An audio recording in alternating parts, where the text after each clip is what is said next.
He was only allowed to eat 1,000 chickens a day, including those in the restaurants at the foot of the mountain. So it was difficult to eat the beggar's chicken now. Even he could only eat it once every 3 to 5 days. But a few days ago, he heard that there were less than 200,000 chickens left on the mountain. If the food problem couldn't be solved, even if these chickens were boiled into chicken soup and mixed in porridge, they couldn't stand the consumption. At this time, he didn't know if the woman would cause any trouble by saying that she would let them eat chicken in public. But since she had said it, he couldn't do anything. After all, he was just a guest. Let's go and see if there is any good wine in Feng Zi's house. Let's go and get some. As Sun Simiao spoke, he patted Yu Shernan's shoulder. Only then did the group slowly walk towards Zhang Feng's cabin, hands clasped behind their backs. Walking on the right side, Yu Shernan and others looked at this person's bowl from time to time. It seemed that they wanted to find something different in these bowls. However, looking at it, he was still amazed. Elder son, this doesn't look like the bone-strengthening powder you made. Chu Suiliang asked with a smile. Sun Simiao shook his head and pointed to Zhang Feng. The bone-strengthening powder and this stuff are not made by me. It's that guy. Chu Suiliang was shocked when he heard that. He had eaten the bone-strengthening powder. Although the porridge smelled like the bone-strengthening powder at this time, it looked different from the bone-strengthening powder. There were even a lot of things inside, such as meat, pork, and even some pig bones, eggs, and other things.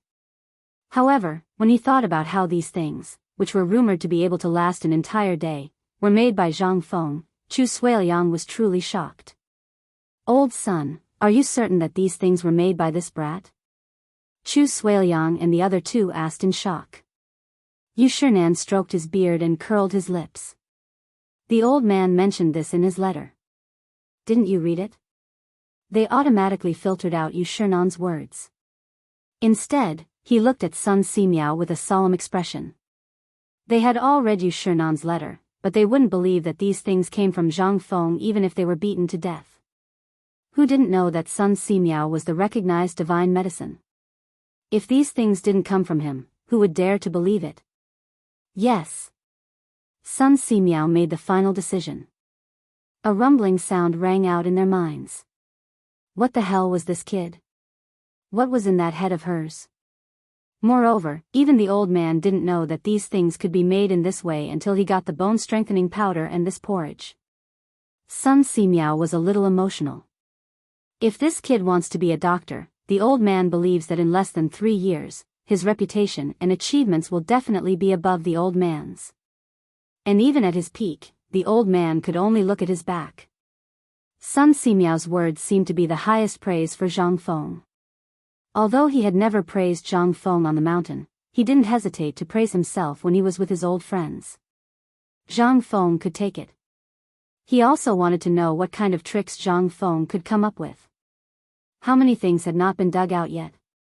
He didn't believe that Zhang Feng could only tinker with the herbs to get rid of the smell of pork, the herbs to repel locusts and mosquitoes, the bone-strengthening powder, and the porridge. Sun Simiao believed that Zhang Feng's medical skills would open another door for him. At this time, they were all silent with their own thoughts. They slowly strolled to the front of the wooden hut. Smelling the familiar yet unfamiliar scent, they couldn't help but instantly pull their minds back from their contemplation. What's this smell? It seems. Just now, Fengzi was over there. Sun Simiao frowned and thought for a long time. He sniffed again and couldn't help but change his expression. Nonsense, it's really nonsense.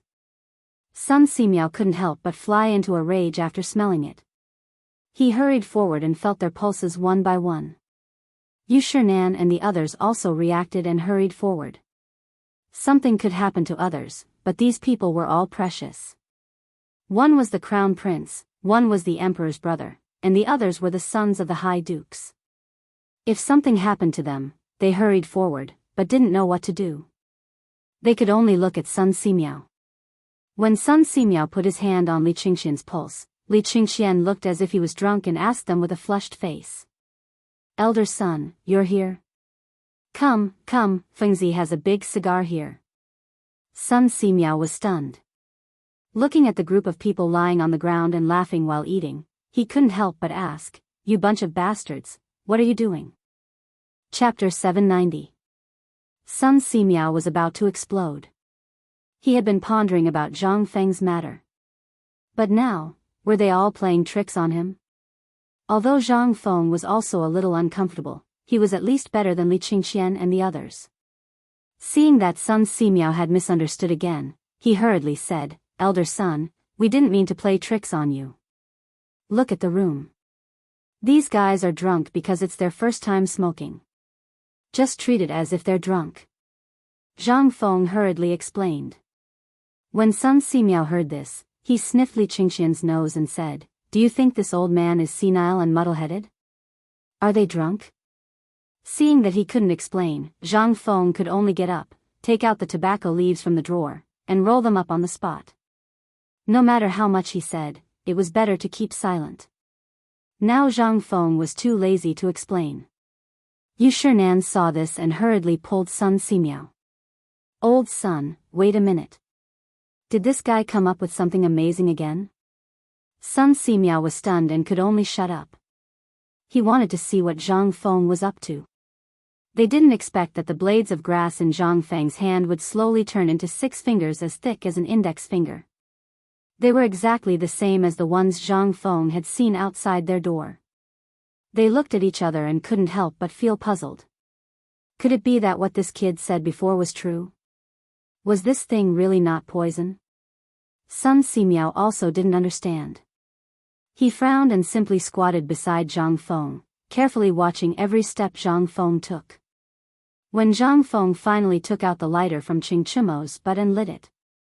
After taking a breath, he said, "Elder son, this is the good stuff. It's refreshing. Do you want one?" Sun Simiao heard this and glared at Zhang Feng. "Are you saying that old man's eyesight is bad?" No.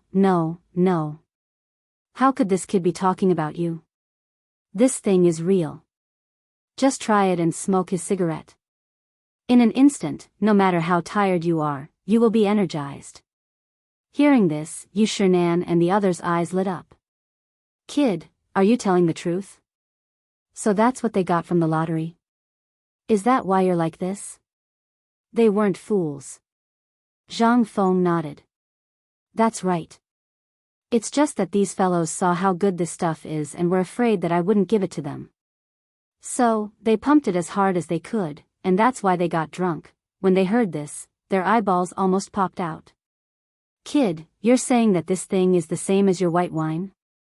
It can also make people drunk?" "Old man, try it first. Can this stuff make people drunk? Wasn't it just firewood tobacco? Could it be that the old man was afraid? Come, little brat, give the match to the old man. Let me try it too." "Me too." Ouyang Sun and the others took the self-aware firewood tobacco from Zhang Feng's hands. Then, following Zhang Feng's instructions, they lit the firewood tobacco and took a light puff. Zhang Feng didn't dare to let these old men smoke like Li Gan did. If they didn't smoke at all, they would be dead meat if they choked and gave it away. Moreover, if they recovered, wouldn't this thing be smashed in their hands? Zhang Feng was still counting on them to sell this thing. "Master Bashi, you're mistaken. You have to take small sips."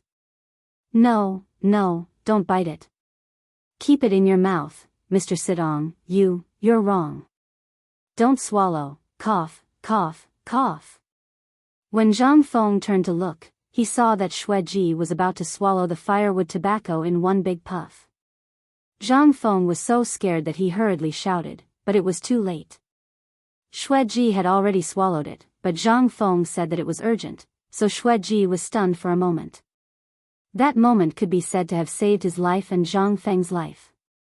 Xueji exhaled more than half of the smoke, but the remaining smoke still made Xueji cough violently at this time. Even his face was flushed.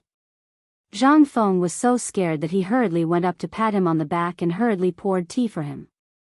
After a while, Xueji finally recovered his strength.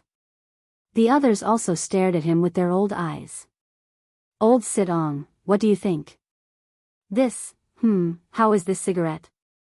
Shueji smacked his lips and felt for a moment before giving a thumbs up. Awesome. Although it was a little uncomfortable just now, I feel 100 times more energetic now. You all know that I have to take a nap at this time every day. But once this thing twitches, let alone sleep, even if you ask me to recite poems with you, I can recite poems with you late into the night. When the others heard this, they couldn't help but look at the cigarette in their hands and were shocked. They just thought that it was their illusion, but now? They all felt the same. When Sun Simiao heard this, he didn't say a word. He took the lighter from Zhang Feng's hand and lit the cigarette. Half an hour. 2 hours. 2 hours later, when Li Qingxian and the others stood up dizzily, they were stunned. They saw that in Zhang Feng's living room, Yu Shinan and the others, with cigarettes in their mouths, were locked in a game of cards. They couldn't help but be stunned. Is this a dream? I must be dreaming. Is this still the Mr. Bosher I know? Chapter 791. For 3 days in a row. The people on Shao Mountain, regardless of whether they were students or craftsmen, were looking at the big shots on the mountain with a stick in their mouths. Even Gan Ziyuan. At this moment, he was standing on the construction site with his hands on his hips. He pointed at the crowd and cursed. No one knew where he got a cigar from, but he was holding it in his mouth. He looked awe-inspiring. You bunch of idiots, look at this cement. Who ruined it? Stand up for Lao Tzu. This thing is more precious than gold. Are you going to let Lao Tzu ruin it just like that? Don't you know that you have to eat less? You, and all of you, go and cut your dinner in half. Also, before you eat, use a hammer to grind these things for me. What are you all standing there for? Have you installed the doors and windows on that wall? Have you all hung up the roof beams? Get the hell out of Lao Tzu. Yo, isn't this old gone? How awe-inspiring. Just as Gan Ziyuan was giving out orders, Ching Chimo appeared behind Gan Ziyuan with a cigar in his mouth. He stole Zhang Feng's sunglasses and acted even more pretentious. When Gan Ziyuan heard that, he shrunk his head and hurriedly turned around. When he turned around, he had already put on a smile. Master Chen, why are you here? This place is dirty, you. Go away, go away. Lao Tzu gave you the cigar because you took over all of Lao Tzu's work. So, you become more presentable in such a short time. Not bad, not bad. I'll inform Feng Zi later. When the time comes, the Ministry of Works will give you a temporary position. When Gan Ziyuan heard that, he was so excited that his lips trembled. Thank you, Master Chen.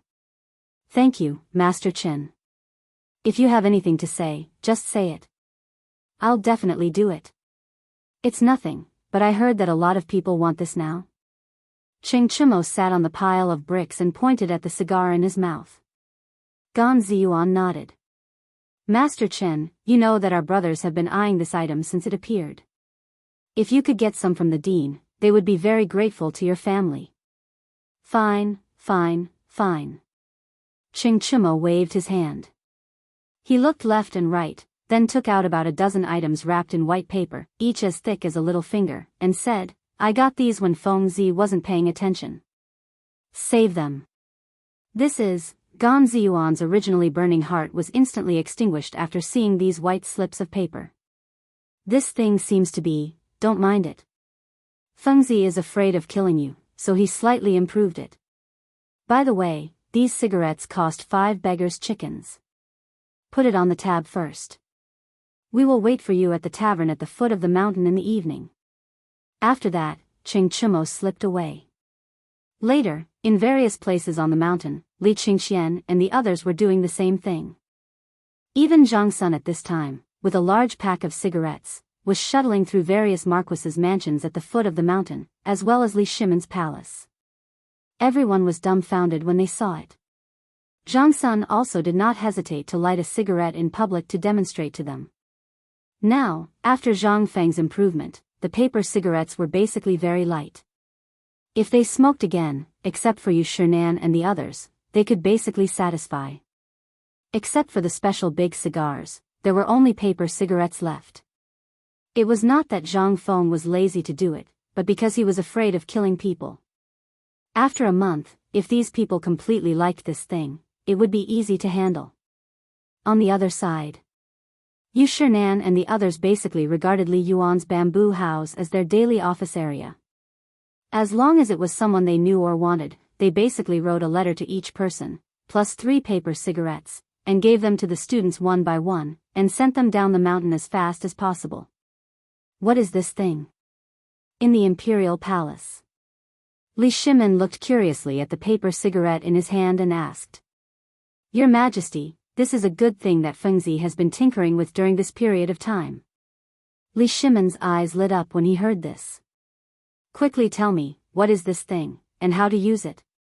Zhang Sun said, Your Majesty, can you let me demonstrate it to you? What are you talking about, boy, come quickly. Li Shimin glared at Zhang Sun, and Zhang Sun stood up obediently, took out a cigarette from his arms, and then lit it with a match.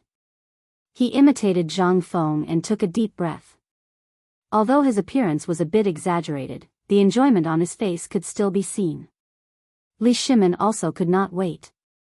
Under Zhang Sun's demonstration, he also lit a cigarette. Not until then did Zhang Sun Chong say, Fengzi said that you're always busy, so he made this thing. After the experiment was done, he sent it to you as soon as possible to refresh your mind and relieve your sleepiness. Don't fool me, do you think I don't know what happened on the mountain? Didn't this thing come out 3 days ago? And this thing, are you sure it's this cigar? As Li Shimin spoke, he took out a cigar from a wooden box in the drawer of the desk. Zhang Sun was stunned when he saw this. This was obviously the one Zhang Feng had when the accident happened outside the bamboo house. Did the emperor know at that time? Chapter 792. On the mountain. Inside Zhang Feng's wooden hut. Li Qingxian, Ma Zhou, Li Fu, Guizhengyi, Hao Chujun, Gao Can, and the others were sitting on the floor with a small cigarette in their hands. They were holding a thread-bound white paper book in their hands. There were brushes, ink, paper, and inkstones on the floor. Everyone was holding a cigarette in their right hand. Basically, cigarettes had become a trend on the mountain. It seemed that as long as one was on the mountain, even if they did not smoke, they would at least hold a cigarette in their mouth. What was that? That was their status. Although there was no explicit rule on the mountain that forbade smoking. The black-hearted Zhang Feng had even set up a cigarette shop on the mountain. This time, there was a complete uproar. As long as one was on the mountain, everyone would have a cigarette. If anyone dared to buy more, they would be thrown down the mountain. Why? Because someone had previously sold a cigarette for 10 copper coins. This angered Zhang Feng. He immediately said that if anyone dared to sell cigarettes at a high price, he would break their legs and throw them down the mountain. At this point, no one would sell cigarettes privately. After all, everyone could only buy cigarettes without a stick every day. If they did not even have enough for themselves, who would dare to sell? At this time, Chang'an city was full of people wandering around blindly. Their eyes were as sharp as needles. Even if it was a job like digging out feces, they would fight to do it. Who would dare to lose such a good job on the mountain? In this year of disaster, how could there be such a comfortable job on the mountain? To the commoners, this was like a pie falling from the sky. Although students were provided with 10 cigarettes a day, but where could there be free cigarettes in this time? There was a big basket at the door. The basket was full of cigarettes. Smoke as you wish. But at this time, Zhang Feng was also worried. There was no room for anyone to sit in the hut. The entire hut was filled with the smell of cigarettes. What's more, these people were so angry that they refused to leave. Even Gao Can, who was the most obedient, was not obedient at this time. Even Zhang Feng had to follow him when he was taking a dump. His mouth had never stopped smoking. Zhang Feng felt a headache coming on. He lit a cigarette and tapped the self-made blackboard on the wall with a bamboo stick. Today's lesson will end here. Today, I will give you a question. If I have 7 ingots of gold and want to divide them among an official, a merchant, a Confucian scholar, and a civilian and a servant, how can I divide them equally? The premise is that they are not allowed to use their connections. How can we distribute them evenly? As soon as Zhang Feng finished speaking, Li Qingxian was the first to answer, Teacher, there are 7 gold ingots. There are 5 people here. If we don't distinguish their identities, then if we exchange the extra 2 gold ingots for copper coins, we might be able to divide them all. Hearing this, Du Go hurriedly nodded. Ma Zhou, on the other hand, frowned deeply. Is there still a need to divide? 2 ingots of gold and 5 people playing rock paper scissors. Wouldn't it be better if the winner was predestined? Why is it so troublesome? Qing Chimo said unhappily. Bullshit. If it was so simple, would Fengzi be doing homework here? Scram, then tell us, if 5 people divide 7 gold ingots, let's not talk about others. Let's talk about the 5 of us. How do we divide it? Wouldn't it be better if we split the gold ingots and went to Swallow Descent restaurant? Shut up. I beg you to shut up.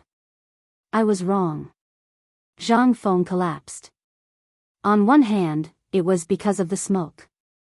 On the other hand, it was because he felt that the question he asked was too low standard. Now, let's talk about another one. The one just now doesn't count. Now listen carefully. Say, first uncle went to second uncle's house to find third uncle. He said that fourth uncle was tricked by fifth uncle to go to sixth uncle's house to steal seventh uncle's things in eighth uncle's cabinet. Ninth uncle borrowed 10,000 strings of coins from 10th uncle to 11th uncle's wages. Ask who the thief is, and who the money belongs to. Everyone, please deduce. Zhang Feng did not believe it. This question would not kill them. As expected, when Zhang Feng said this question, the entire room became silent. Only the sound of tobacco burning in the air was left. Heavens, first uncle, no, seventh uncle? That's not right. Damn it, who could secretly steal 10,000 strings of coins? No, let me think again. Third uncle's family went to fourth uncle to talk to fifth uncle. Seeing this, Zhang Feng finally heaved a sigh of relief. I'll let you all be chimneys for the day. All right, before tomorrow's lesson, you all have to hand in your answers and names to me. Whoever doesn't hand it in will be punished to rear pigs with Ma Zhou. Ma Zhou was stunned. Then what is Ma Zhou doing now? Qing Chimo asked without thinking. Teaching you how to rear pigs. After Zhang Feng said this hurriedly, he waved his hand and looked at Yu Qigong, who was standing at the door, as well as a man who was looking at him with a smile that made his scalp numb. He hurriedly dispersed the crowd. As for Li Qingxian and the rest, they knew Yu Qigong and the people around him. They were stunned at first, then they hurriedly ran away in ecstasy. Brother Zhang Feng, this lesson is good. These brats are all lawless at the foot of the mountain, but here, they are all sheep. The moment Yu Qigong entered, he grabbed a handful of cigarettes from the bamboo basket and stuffed them into his bosom. The man in the dark green robe, who looked like a grasshopper, copied Yu Qigong's actions and grabbed a handful of cigarettes. He even lit one up. This made Zhang Feng, who wanted to greet them, unhappy instantly. He only cupped his fists. It was considered as an agreement. Then he cupped his fists towards the middle-aged man in the green robe and said, May I know who this is? Yu Qigong laughed and put his arm around Zhang Feng's neck and said, Fengzi, let me introduce you. This guy has been managing Lao Li's business in Xiuzi City in Longyu Road. When he heard that you opened an academy, he rushed back without stopping to send his son up the mountain. The middle-aged man in the green robe looked at Zhang Feng and nodded. Lao Yu and I are brothers, closer than real brothers. My surname is Niu, people call me Barbarian Niu. You can call me Old Niu. Chapter 793. What kind of demons and ghosts are these? Barbarian Niu? He might as well call the gadfly. It was as if this old Yu was someone who walked the same path as him. The first time they met, they were both so eye-catching. Although he thought so, Zhang Feng still smiled and cupped his fists. So it's old Niu. Come, please sit. It's a pity that there's no wine on the mountain. Otherwise, we'd have to drink to our heart's content today. This was Zhang Feng's specialty. But how could old Niu not know? Old Niu was Niu Jinda, who was known as one of the 5 war gods of the Tang dynasty along with Qing Yaojin, Yu Qigong, Qin Xiong, and Li Jing. He was also the general who had always been in charge of Qiuzi. This time, he returned to the capital. It was mainly because of the matter of sending troops to India, as well as the firearms, the impenetrable shield, and the invincible spear that he had been longing for. The moment he returned to the capital, he heard the most about the mountain. In the end, after Niu Jinda entered the palace to meet the emperor, Li Shimin directly pointed to the mountain. Go, let Yuqi bring you up the mountain. You personally go to that kid and ask for the firearms. It was this sentence that caused Niu Jinda to waste 3 days at the residences of Qing Yaojin, Yu Qigong, and Qin Xiong. It was also during these 3 days that Niu Jinda was shocked by Zhang Feng's name. When he learned that several people in the imperial court, including the retired emperor, had become brothers with this kid, he was shocked. That was why he didn't treat Zhang Feng as an outsider and treated him as his own home the moment he entered the house. After the 3 of them sat on the balcony outside the house, Yu Qigong said, "Last time, you said that my share, no, there's no room for discussion. You also know that my paper mill only makes a little profit. Look at the mountain. Old you, look at it personally. This business is huge. It can't be any more." Yu Qigong glared. Who said that he wants your paper mill? Today, I personally sent my son and old Niu's son to the mountain to report. Oh right, we beat the gatekeeper at the foot of the mountain. Is that okay? Zhang Feng was petrified. Who did you hit? Looking at Yu Qigong's burly appearance, Zhang Feng seriously wondered if this guy could break a rock with a single punch. If he could punch someone, then, that person isn't dead, right? Zhang Feng continued asking. It's nothing. I just knocked him out with a slap. He's too weak. Do I, old you, need to report my arrival? This guy still dares to block the way. Not killing him is already giving you a lot of face. Who did you hit? I don't know, but I heard that his name is Zhu Zi. He is from Tong Huifang. I have already sent someone to send him 1,000 tubes of money and 300 dawn of food. They will be sent to the mountain at sunset. You can arrange it as you see fit. This is also because of your face. Otherwise, if Lao Tzu beat people up, who would dare to fart? Yu Qigong wasn't wrong. Who dared to stop him? In this Chang'an city, and even in the Tang dynasty, even if they killed someone on the street, the emperor would only reprimand them, let alone kill someone who blocked the way. However, Zhang Feng felt a headache coming on. It seemed that he would have to teach these people in the admissions office a lesson in the future. At the very least, he would have to teach these people who like to beat people to a pulp. You are too much, aren't you? This is my academy. If everyone is like you in the future, what will happen? Zhang Feng could not help but grumble speechlessly. Yu Qigong waved his hand. Don't worry about that. I have already sent 30 people who are familiar with the environment in Chang'an city, as well as people who are familiar with the environment of the various states. Now that they have taken over the mountain gate, your people can do whatever they want from now on. Just leave the mountain gate to them. Although some of them are old and injured, they are all old soldiers that I have spent a lot of money to hire. You can rest assured about their character and other aspects. Niu Jinda nodded when he heard that. I have also sent you 50 old soldiers that I recruited in Qiuzi city. Their ability to guard the house is first class. I have seen that the market at the foot of the mountain is in a mess.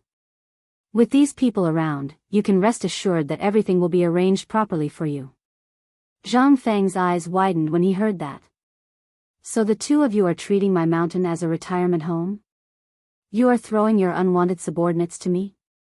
Needless to say, this was Yu Qigong and Niu Jinda's plan, as well as the emperor's arrangement. At this time, it was not peaceful outside. All kinds of spies were walking around Chang'an. Now that the mountain was dealing with confidential things like firearms, If there were not a few skilled people around, it would be easy to become a target. Yesterday, the emperor met with Yu Qigong and the others to discuss this matter. They thought about it and came up with this idea. In any case, every year, Li Shimin spent countless money and food for these old, weak, sick, and disabled people. Now, it was good. He could also use their last bit of value here. It could also be said that he had found a place for them to return to. Zhang Feng was speechless. But he also knew. Old soldiers. Moreover, they were veterans who had been through hundreds of battles. They were people who had been baptized by fire and iron. Judging from the situation on the mountain and the fairy ointment that he had received, there were already people who had their eyes on him. These people were far more discerning than the people in Tonghui City. With them guarding the door, it would just be an extra 100 mouths to feed. Moreover, now that they were here, what could he do? Chase them away? He could not even send them away. Zhang Feng could only silently admit that he was unlucky. Then I have to thank the two of you for your kindness. Chapter 794. While smoking. Yu Qigong asked, Fengzi, this cigarette. Zhang Feng looked alert. Don't even think about it. It's not the time to produce it. Now it's only enough for the consumption of the mountain and the needs of your masters. I can't do anything more. After I'm done with the academy, I'll make it in the factory. With one more sentence, he retorted Yu Qigong's words. It wasn't that he didn't want to make it. It was that the tobacco had not arrived yet. With so many things on hand, he was so annoyed that he didn't have time to do anything else. The paper mill was basically on the right track now. But there were too many things that needed improvement. For example, toilet paper, the production machines, the preparation of the memory branch, and so on. Although he didn't need to worry much about them, the most troublesome thing was that he hadn't taught Xian Wanli everything about the research and development. Another thing was the new textbooks of the academy. The teaching building of the academy had begun to be painted. School would start in less than a month. Where would the books come from? These were all problems. Seeing that Zhang Feng didn't want to say anything more about this matter, Yu Qigong didn't say anything more. Instead, Niu Jinda asked, I heard from Lao Li that you've set up a workshop. I came back this time because of the firearms. I also found some top blacksmiths from the western region. They're good at pouring and some locksmiths. I spent a lot of money to get them. I wonder if they can help you. Zhang Feng was overjoyed when he heard this. The pouring method of the western region was actually using wax molds. Although this kind of skill existed in the Tang dynasty, some things had to be made by Tubo's craftsmen. It wasn't that the Tang dynasty couldn't make it, but the skills mastered by the people of the Tang dynasty were different from the skills of the western region. If the two sides were combined, there might be a way. The reason why the workshop hadn't started yet was that Zhang Feng was worried about these things. He didn't expect old Niu to give him such a big gift. However, in terms of loyalty, Zhang Feng was still a little worried. He could not help but ask, Old Bull, this thing of mine is. How could Niu Jinda not know what Zhang Feng was going to say? He waved his hand and interrupted him. He took a puff of his cigarette and said, You can rest assured about this. I have their slave contracts with me. As he spoke, Niu Jinda waved his hand outside. Brats, come in and meet your future teacher. Didn't they say that it was a slave contract? This, Zhang Feng was dumbfounded. She looked at the three burly men standing in the room. Two of them looked very similar to Yu Qigong. Needless to say, they were old Yu's sons. As for the other one, although he looked strong, he had a face that didn't belong to his size. Well, how should he put it? Zhang Feng felt a little like Neza from the movie Why? What kind of visual impact was this? A baby face coupled with explosive muscles? The three of them saw that Zhang Feng was observing them. They stood there nervously and looked down. Fengzi, I'll leave these two brats to you from now on. Oh yes, this is old Niu's son. You can call him Xiaoniu. He's a little timid. You have to take care of him from now on.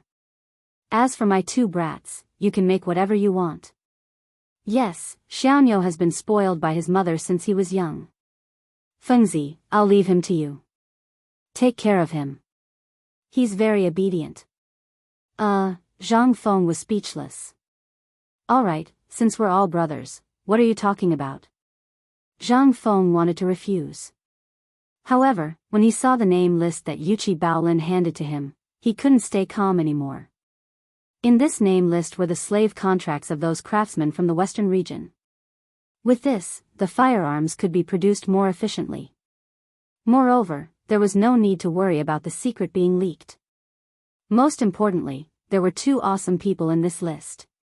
These two awesome people were very famous in history. However, their names could only be seen in unofficial history.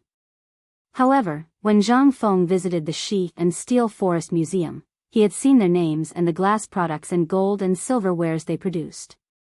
Mokido. He was good at producing glass. Alkinan. He was good at pouring gold and silver wares with the wax dripping method. He was the one who poured the gilded lamps. Even in the Steel Forest Museum, it was still a treasure.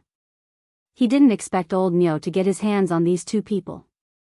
What Zhang Feng didn't know was that these two guys were kidnapped by Nyo Jinda after he heard that Zhang Feng wanted to do this and needed top-notch craftsmen. He spent a lot of effort and sacrificed hundreds of spies from the western region to kidnap them. This meant that these people who appeared in Shao Mountain were forced by Nyo Jinda to become the Kunlun slaves of the Tang dynasty. Seeing Zhang Feng laughing so hard that his teeth couldn't be covered, Nyo Jinda and Yuqi Gong looked at each other and asked, "Little brother, what do you think of this gift from your brother?" "Good. Very good. I didn't expect old Nyo to be so resourceful. You actually got Mokido and Alkinan for me." Hearing Zhang Feng's words, Nyo Jinda couldn't help but ask curiously, "You know these two people?" "Let's not talk about it. Let's go and open the furnace. Let's talk while we walk." Chapter 795. Zhang Feng was very anxious. Because of the sense of crisis, he desperately wanted to make a pistol for self-defense. Otherwise, he would not feel safe at all. The arrival of these two great gods gave him hope. As soon as they walked out of the room, Nyo Jinda and Yuqi Gong could not help but ask Zhang Feng, "How do you know these two? Have you been to the western region?" Zhang Feng naturally had not been to the western region. Seeing that Zhang Feng was ignoring them, Yuqi Baolin and the others had to find Xing Chumo and the others to fool around. Zhang Feng then said, "You should know that I have a master. He once went to the western regions. He was the one who told me about this matter. Moreover, he was full of praise for their craftsmanship." "So, you have been delaying the start of the work because of these two?" Yuqi Gong asked. Zhang Feng spread his hands with a wry smile. "Look at me, I have so many things to do. Besides, the smelter that Laoli found for me hasn't come up the mountain yet. How can I do it? I only have a pair of hands. Moreover, I believe that old Cow has seen the craftsmanship of these two people before. Now that the two of them are here, I only need one person who knows how to smelt. This job can basically be done by me. By the way, old Cow, where is the person?" "He's in the workshop." "I can't have it all in my hands, can I?" Nyo Jinda pointed at the back of the mountain. Zhang Feng could not help but get excited when he heard that. He could not help but quicken his pace. "Let's go. If you can wait, I can show you the power of the gun in less than 5 days." "Really?" Yuqi Gong and Nyo Jinda asked almost at the same time. Because of this matter, the emperor was so worried that his hair turned white. However, the people of the Ministry of Works did not dare to take action. The main reason was that the emperor also knew the importance of this thing. Once the secret was leaked, it would be fatal. As for searching for it in the Tang dynasty, Li Shimin was really worried. In the end, he made the decision and sent 3 secret letters to Nyo Jinda, who was in Chotzi, asking him to look for the top smelters in the western regions at all costs. Li Shimin had learned to be smart. He wanted to use the things made by the people of the western regions to deal with these people. Most importantly, this place was thousands of miles away from the western regions. Once they signed the slave seal, they wouldn't be able to escape even if they wanted to.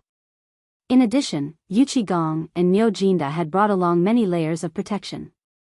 How could they possibly escape? Unless he turned into a ghost. This was Li Shimon's brilliance. This was also the purpose of Niu Jinda's return to Chang'an. The 100,000 troops of the Tang dynasty were about to head to Chuzi City.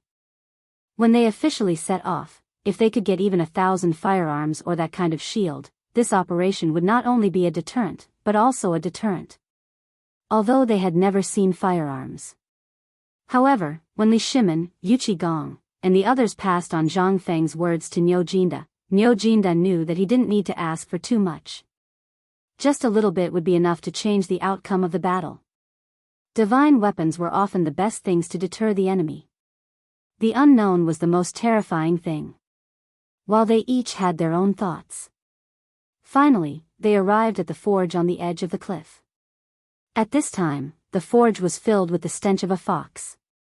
A group of veterans led more than 30 barbarians, who were wearing the same sheepskin, barefoot, and arms as if they were animals. Even their bare feet were covered in blood. At this time, they saw the arrival of these people. The bearded barbarians trembled all over as if they had seen the Grim Reaper. As for the veterans, when they saw these people, they instinctively straightened up and did not have any other reaction. Come, what are you all standing there for? Ask them to get up and meet their masters. Niu Jinda scolded as soon as he arrived. The veterans did not hesitate. They waved the leather whip in their hands. Zhang Feng hurriedly stopped them. Zhang Feng hated this kind of slavery. But where was this? This was the Tang dynasty, where slavery was the most prevalent. Moreover, he also knew what these people were going to do in the future. These were all his secrets. Once they were leaked, it would be a disaster. Therefore, Zhang Feng could only try his best to be merciful. When the slaves saw this, they stood up numbly and hung their heads. Zhang Feng was also very direct. He asked, which one of you is called Mokido?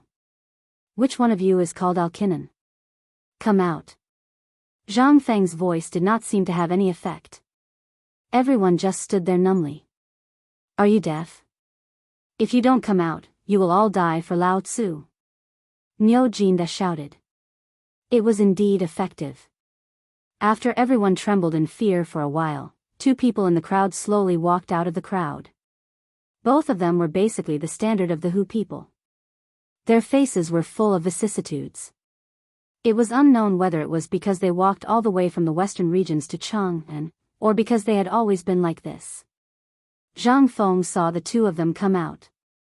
He looked at the 2 of them and said, I know that you are still afraid, but I can promise you that although I can't let you go home, I have something that you will not expect.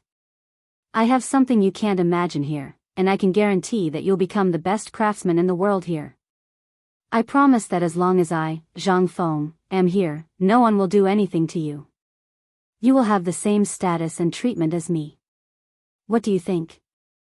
Chapter 796. All the top craftsmen that Niu Jinda had brought over from the western regions were somewhat moved at this time, but there was still a trace of despair in their numb eyes. This was because they knew what kind of result awaited them. No matter what kind of promise was given at this time. Would they live to see the next day? Algernon was even more clear about this. As slaves, how could they not know what would happen to them? Once upon a time, they were top-notch blacksmiths whose names had shaken the region, and they had their own pride. Although they had been reduced to such a state, they still had their own pride. Niu Jinda couldn't stand it anymore and was about to get angry, but he was stopped by Zhang Feng. Old Niu, don't be anxious. These people are now my people. I have the final say. Can you stand aside first?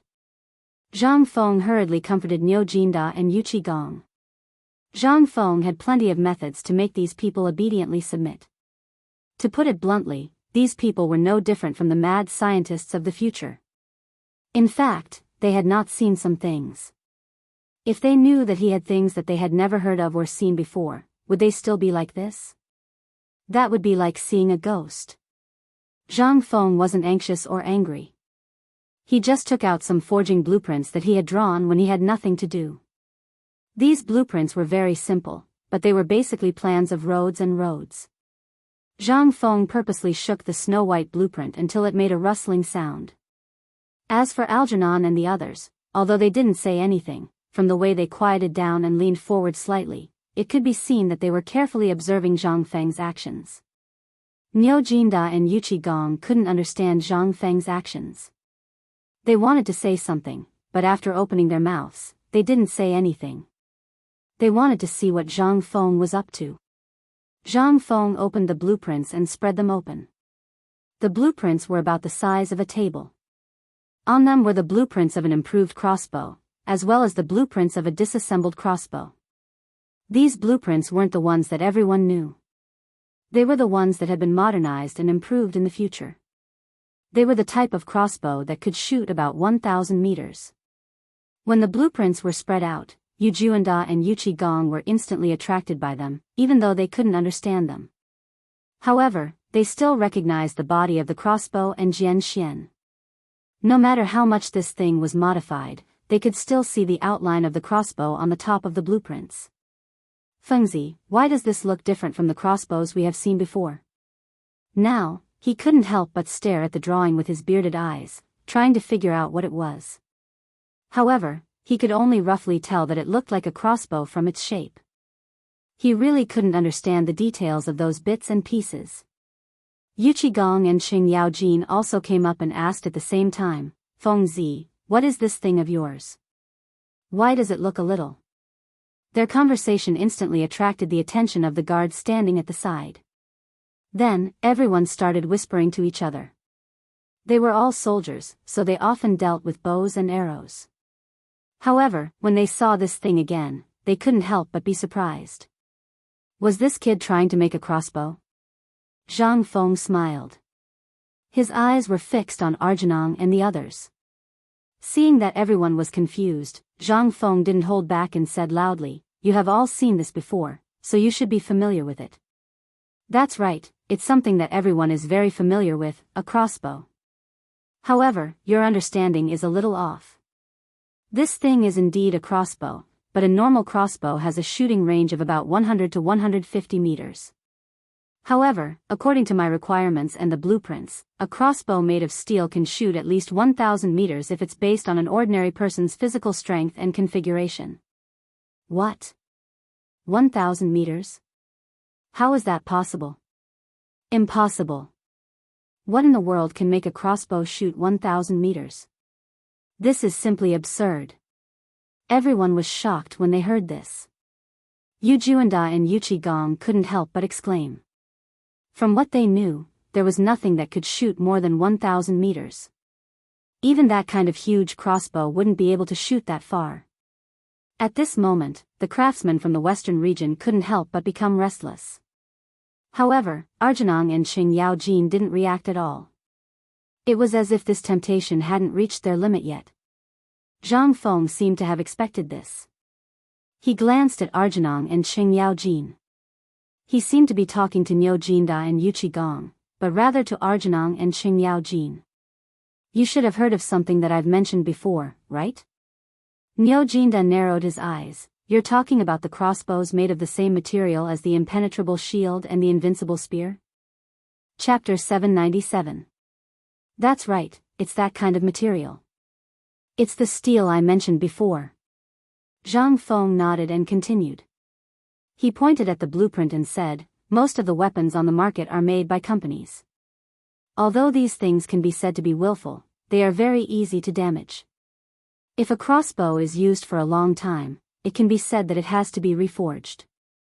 But if a little bit of it is used, even if it's only used on the bowstring of a crossbow, the software will not only increase the hardness, strength, and extension of the crossbow to a certain extent, but it will also allow the crossbow to reach the limit of its shooting range, which is the 1,000 steps I mentioned just now.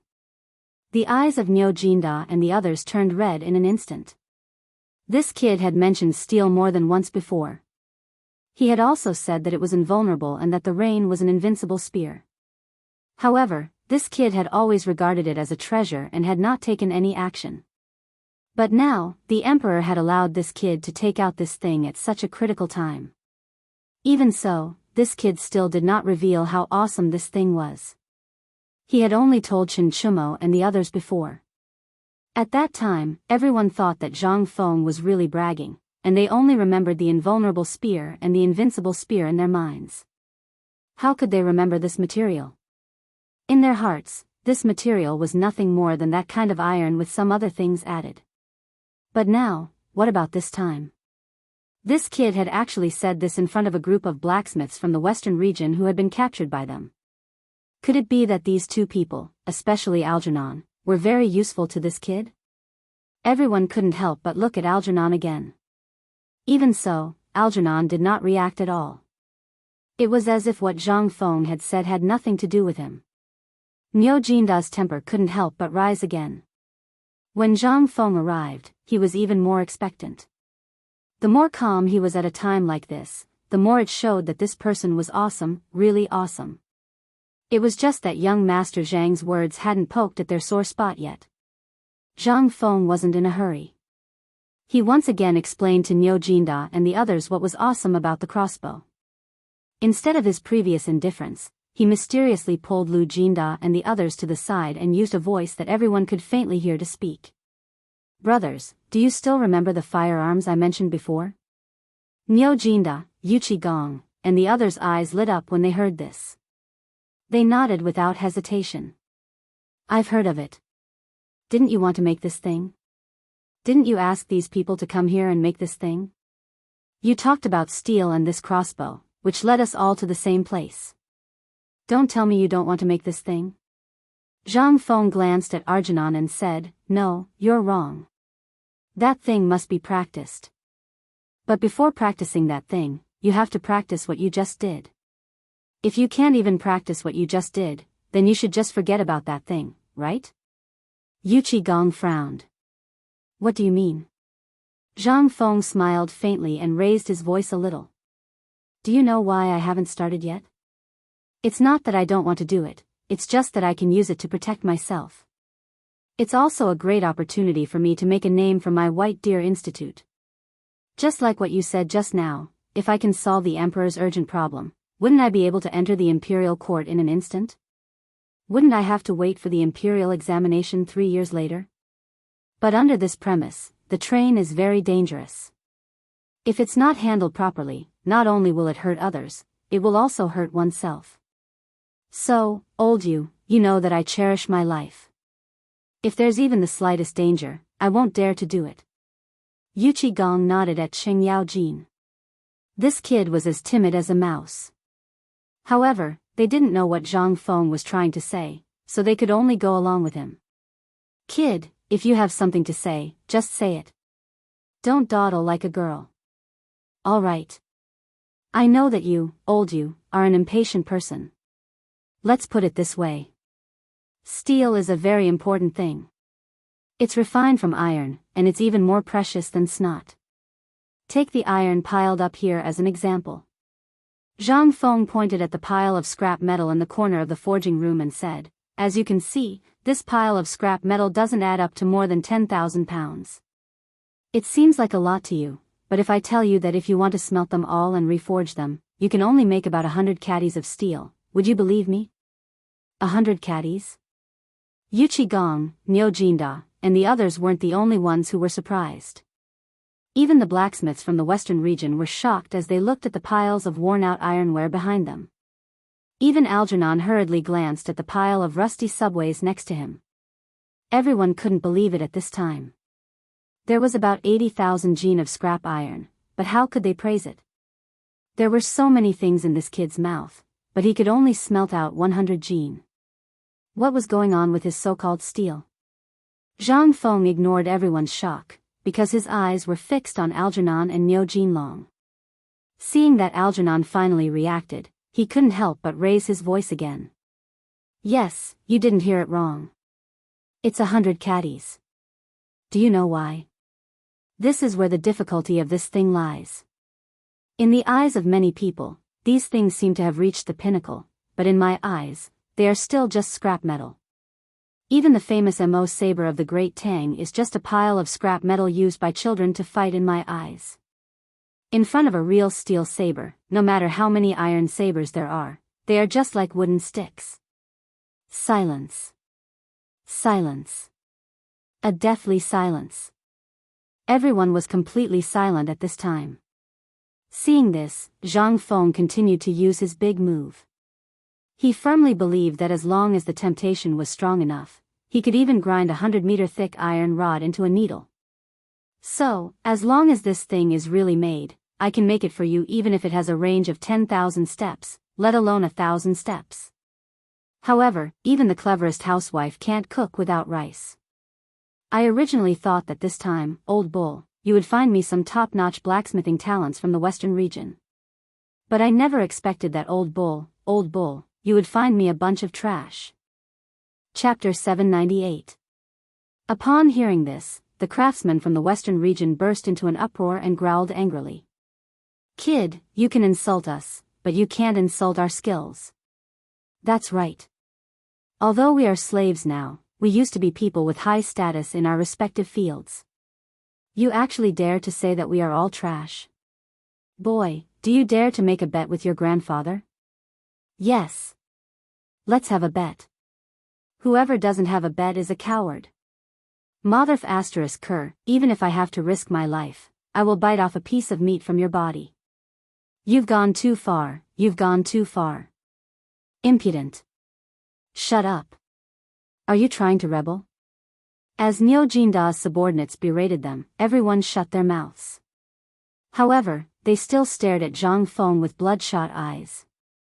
Yu Juanda and Yu Qigong seemed to have thought of something as well, so they also stared at Zhang Feng with strange expressions. This kid seemed to be stirring up trouble. They couldn't help but admire Zhang Feng a little. Back then, Lu Jinan had sacrificed at least thousands of people in order to get these people.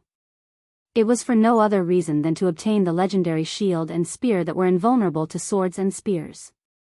However, after he returned to the capital, he heard that this brat could actually make that kind of gun. He was looking forward to other things like that even more. Putting this aside, there were more than 30 people standing in front of him. Although he had brought back the people, the western region was basically in an uproar now. All the countries were frantically searching for these people. He also knew that these people would gather together. It would be very difficult to arouse the pride in their hearts and suppress the memories in their bodies. However, once they were squeezed out and gathered together, it would be really terrifying. This was also why Niu Jinda had ignored all the things he had set up in Gizi City and the surrounding areas, as well as the intricate network, when he had received the secret edict. Although he had brought back the people, these people were a bunch of despicable wretches. Each and every one of them was extremely arrogant. Niu Jinda could not fight these people even if he wanted to. He could not kill them even if he wanted to. Along the way, Niu Jinda was so angry that he almost died. However, in his opinion, something that was problematic was actually tamed by this kid in less than the time it took to brew a cup of tea. Niu Jinda couldn't help but give Zhang Feng a thumbs up in admiration. Awesome. Zhang Feng did not pay attention to Yu Juanda's praise. Instead, he put his hands behind his back and walked to Mokido and Arkanon. He asked, I seem to hear that you are not convinced? The two of them were so angry that their beards were trembling. Wasn't this nonsense? You've already said it like that. Who the F***ck could still hold back? Are you a F***king idiot? Zhang Feng ignored their murderous gazes as he waved the blueprint in front of them and said, right now, your lives are in my hands. If I say I want you to die, it's very easy. Do you see the cliff below?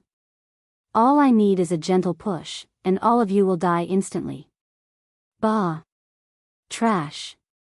Trash! You only know how to bully the weak. What kind of hero are you? If you have the ability, then let's talk with real abilities. Arkanon roared angrily. Zhang Feng acted as if he didn't hear anything.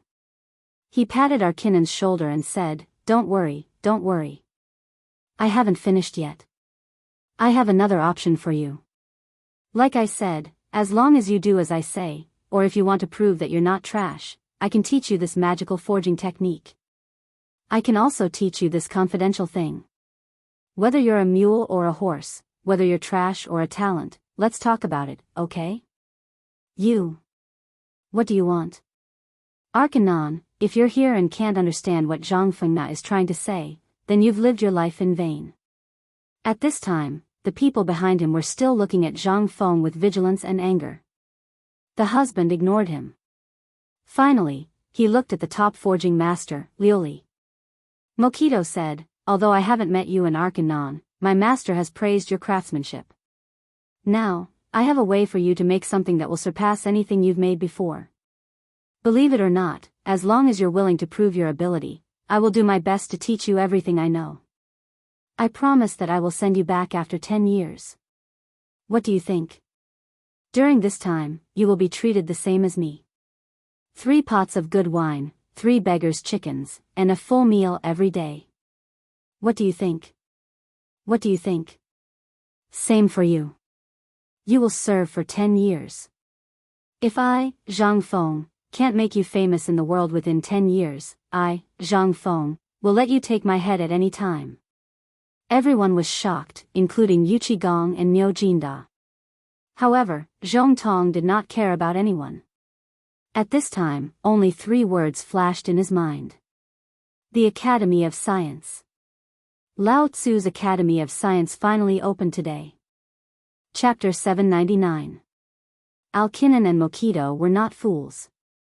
On the contrary, the two of them wanted to live more than anyone else present. They wanted to live. They wanted their fame to continue growing. Everyone lived for their reputation. This was especially true for people like them, who cared more about their reputation, just like the great Confucians of the Great Tang. They could lose their lives, but they could not lose their reputation. And Zhang Feng just so happened to grab hold of this pain point of theirs. In fact, Zhang Feng did not lose anything. Originally, Zhang Feng had been worried about the matter of the Scientific Research Institute. After all, there were some old and stubborn people. Although it was good to go up the mountain and look good, these people were not suitable to enter the kind of people who only focused on one thing to the extent of madness. If he wanted to personally nurture some people, it would take a very long time. For example, Zhang Feng's plan for the later stage, which was related to agriculture, could be said to be very far away. However, because of these people, Zhang Feng could not help but see a glimmer of hope. Although firearms and other things like steel were somewhat biased towards a certain aspect, some people were different. This was only for some people. In Zhang Feng's eyes, as long as steel was produced, many things, such as wind-driven lathes, could save manpower.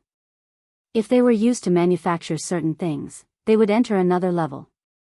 As long as these things were produced, the rubber factories and textile factories that Zhang Feng had mentioned before would be put on the right track faster. Not to mention other things like steel. Before this, Zhang Feng had not thought too much about it. As long as it was produced, it would be fine. However, after hearing Alkinen and Mokito's names, he immediately had a plan. He wanted to turn all these people into a group of scientific lunatics. They only focused on researching how to make steel into better lunatics. As long as a group of people appeared, the rest would not be far away. For example, as long as these people appeared, Du Dabing's progress could be sped up. When the time came, he would only need to cooperate with him. After all, people in physics and scientific chemistry only cared about quality, not quantity. However, they needed a lot of people to cooperate with them. For example, Mokito. His appearance was like those metal tubes, test tubes, and the like. Zhang Feng saved people and sped up the process. As for the precision manufacturing of other things, the 30 or so slaves were more than capable of doing it. Moreover, they were existences that posed no threat at all. After arranging the follow-up work for the 30 people, Zhang Feng explained in detail what they needed to pay attention to when smelting steel. He left leisurely. Niu Jinda and the others, whose heads were full of question marks, sat in Zhang Feng's living room and lit up a cigarette. Only then did they recover from their deep doubts. They could not help but ask almost in unison, Feng Zi, are you really crazy? Can these people be of great use? Zhang Feng nodded disapprovingly. At this time, Yu Qigong said with some lingering fear, Fengzi, you, listen to me. After all, these people are foreigners. How can they make such confidential things? If they leak this matter, even if they only tell the people on the mountain or those who transport the goods, have you thought about the consequences? Zhang Feng smiled faintly. He took a puff of the cigarette and blew out a smoke ring. I know what you mean.